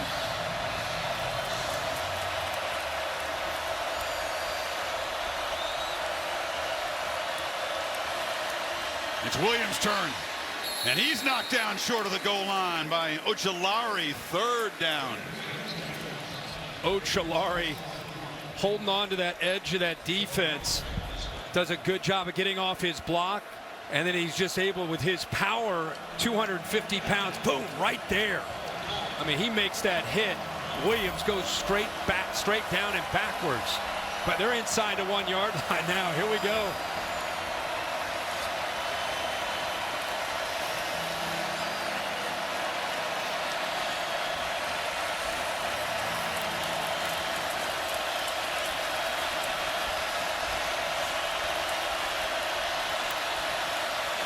Wardell Williams puts Alabama on top with his second touchdown tonight. Junior from Hueytown, Alabama. about the block here by the right guard, Ekiyor.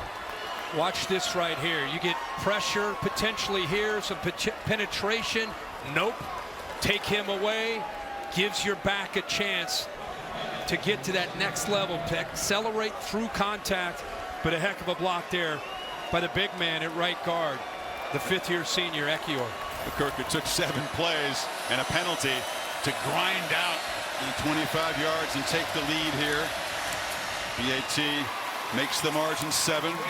Another look at Ekiyor. We talked about the war in the pit extending beyond regulation tonight. Absolutely, he's fired up. He knows he just made a pivotal block late in this game. Continue to tip our caps to what these teams are enduring tonight. This is a heavyweight. This is a not only going into overtime, but the emotion. I mean, the game's gone back and forth, and sometimes the emotions of a game can wear you down as much as just the physicality of it. And most people doubted this LSU team even qualified as a heavyweight in the same class as Alabama coming in. Big underdogs. Team that was reeling after getting blasted by Tennessee. Battled back with 2 wins coming from behind to make this one relevant. And then consistently answering the challenge from Alabama tonight. Now they have to do it one more time. And then on top of all that, you throw it what's at stake for both of these teams. What it means for both of these teams. That's why they're giving it everything they have. Keep their hopes alive. And what can Jayden Daniels do? Will his legs play a part in this OT as Young's did?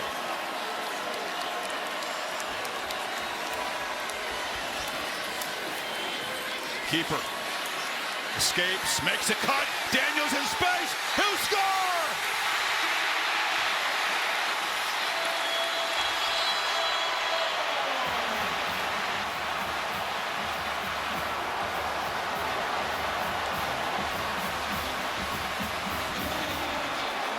Everybody who plays him comes up and says after, dude, you're way faster than I thought you were. Alabama will be the latest team to say that. That's what an answer. Look out, he's going for the win right now.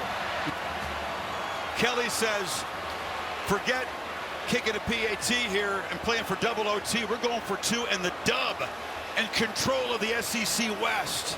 What an enormous call. Alabama's going to call a timeout, I'm sure, to try to get everybody on the same page. How about the aggressive approach by Brian Kelly here? Aggressive's one way to put it. Wow. Yeah. Timeout Alabama here. I think Kelly charged down too to call a timeout on this side. Another look at this touchdown run. Yeah, it's a zone read right here. So he's trying to figure out if he's going to collapse down or stay wide. He decides to pull it. But what's impressive are the blocks. 1, 2, and eventually 3. The running back that gets downfield, Williams. Look at these guys trying to help out and making blocks. Like, look to the right. Are you kidding me? These receivers blocking like that? And so Daniels is fast, but Taylor, the freshman, makes a heck of a block along with the receivers downfield. And how about this call here? I mean, Alabama had 12 guys on the field there, not totally prepared for what Kelly was apparently deciding to do. I'm telling you, it's cojones. Can you say it? Go for the win right here? Must have thought, hey, if they score and we score, we're going for 2. I like it. It shows you believe in your players. You're seeing more and more of this in the NFL. Players respond to it. Brian Dable's doing that with the Giants. After all this, comes down to one play to win. NFL doesn't have the same significance in the regular season as college football, though. 3 plays for the win. Alabama sees the personnel, is able to have time to adjust and get their bigger defensive linemen in. Bama's got to get a stop or their playoff hopes are over. Wow. They still had an extra guy in the field, barely get him off. Daniels for the win. Caught! It's good! LSU does it! Mason Taylor!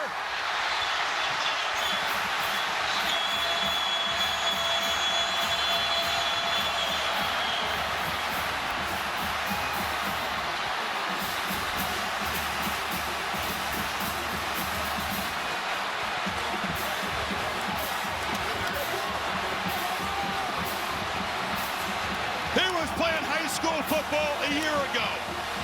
Taylor with a touchdown and the clinching two-point conversion and a field rush for the ages. And a night they'll never forget in Baton Rouge.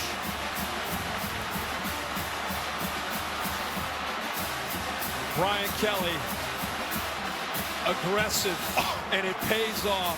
Shows the trust that he has in his quarterback, Jayden Daniels, as you take a look at Bryce Young, who fought valiantly on a night that wasn't necessarily his best night with he and his receivers. But it comes down to Brian Kelly's call with Jayden Daniels. And on cue, a huge fog has rolled in to Tiger Stadium. We'll see if the fog is cleared on the field. Holly with Brian Kelly, has a lot to ask him. Coach Kelly, how do you decide to go for the win in that moment? It just felt like the right time. Our guys, they played so hard and bit emotional. I just love the way our guys competed, and I didn't want to keep going in overtime. Just felt like it was the right time to try to win the game. You make a great play call there. What was in your mind when you made that play call? Wanted to get 5 on the edge. He's, you know, you put him on the edge, good things are going to happen. Made a great decision. The 2 freshmen played so great today. Taylor made 2 big plays for us. I'm so proud of our players. And this crowd, unbelievable. They've made such a difference today. Amazing. Coach, I see the tears welling up in your eyes. That is not your personality. Why does this matter so much? It's just to come here and restore the pride and tradition of this program just means so much. And I've been welcomed down here, and it just feels so good to return the faith and trust that they've given to me.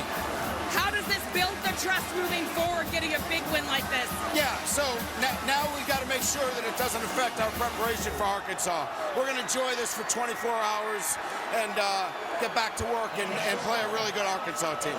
Thank you, Coach Kelly. Thanks, Holly. Appreciate it. Jayden, I've got you right here. Maybe the biggest run of your young life. Tell me what you did on that first zone play in overtime. The coaches called the play. I knew I had to make a play. You know, my teammates did a great job blocking. I give all credit to God, you know, putting me in this position. I can't be more blessed. Great block by Josh Williams, you know, just freed me up. You know, we won the game from that. What went through your mind when Coach decided to go for it and try to win this game and not tie it? What did you think when you got the play call signaled in?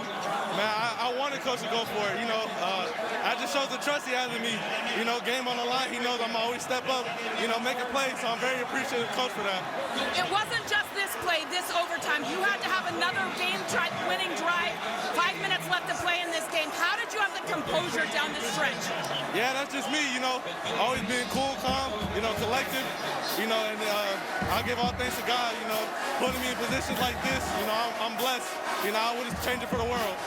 The fans have rushed the field. People are losing their mind here. What does this win do for you and your football team to build confidence in what Coach Kelly's building? Right, you know, Coach Kelly knows what he's talking about, you know, building the confidence. You know, we got more games to go, but, you know, we're going to celebrate this one. Thank you, Jayden. Thank you. Both guys talked about their duels in pop water, and just like then, it was Jayden Daniels coming on top against Bryce Young. Wow. Look at this scene, bro. I mean, look at this. By the way, Jayden Daniels has come a long way from Tempe, Arizona to this scene. They had a rough year a year ago. Sun Devils. Here's the touchdown to set up the game-winning two-point try. Yeah, this is a great throw. Get him on the edge, get him to the corner, and the freshman, Mason Taylor, makes the catch, who had such a big night. Young man out of St. Thomas Aquinas gets to the corner, and Brian Kelly, we first guessed whether he got that or not. I would have applauded the effort, considering where LSU's been this year, early in the year to where they are tonight, now controlling their destiny to win the West, get to Atlanta. Nick Saban obviously frustrated that they weren't in position to make a play, but give Brian Kelly all the credit, man. And a second loss will, by all accounts, remove Alabama from the playoff consideration, considering what Brian Kelly inherited when he walked in here. Yeah, they won a championship here 3 years ago, but the roster was depleted. Like 39 scholarship players. It was a mass exodus after the bowl game. Yeah, people gave him a great chance to get the glory back here, but not this quickly. Oh. Here's how Chris Rule described it on the LSU radio network. Alabama can't get the players off the field. They just got him off. They had 12 on the field. Here we go. Snap to Daniels. Sprint out. Throw to the right. Caught. Right corner of the end zone. Mason Taylor. Tigers win. Tigers win. Hey now. 32-31. And the fans storm the field. Wow. That's the word. Wow. Brian Kelly says we're going to win this. Wow is right. 8 lead changes in the game after halftime. What a decision, and the trust in his quarterback and his offense rewarded there at the end. Yeah, and to see him emotional, if you don't know Brian Kelly, that is incredibly rare to see him get choked up like that. I think it's because he's so proud of his team. He believed in them. He went with the call. The players, by the way, tonight is not just a big win. Him deciding to go for that call, that's another way of winning this team over. And look out for the Tigers. They are right now in control of their own destiny to get to Atlanta and keep their hopes alive of winning an SEC championship. Win the team over. Win the state over. Win everybody. That's what I'm talking about. I'm talking about the program, not just this year, but moving forward. Oh, my God. I'm never going to forget that. That was a monumental call for the program of the future, not just winning 32-31. And Jason Taylor's son, the NFL Hall of Famer, Mason, a huge part of his win tonight, and makes the game-winning catch. This is the cut, the touchdown run.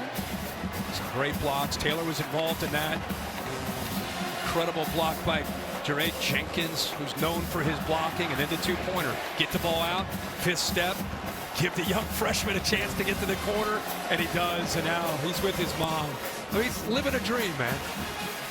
Wow. Crying on his mom's shoulder. And LSU is in charge of the SEC West and not out of the playoff hunt. What a classic. Unforgettable evening in Baton Rouge. 32-31 in OT. Bill Bunnell produced it. Derek Motley directed. Tremendous job by our crew. For Kirk and Holly and Bill and the Bear and Marty. So long from Baton Rouge. Hope you enjoyed it. ESPN thanks you for watching this presentation of the Southeastern Conference.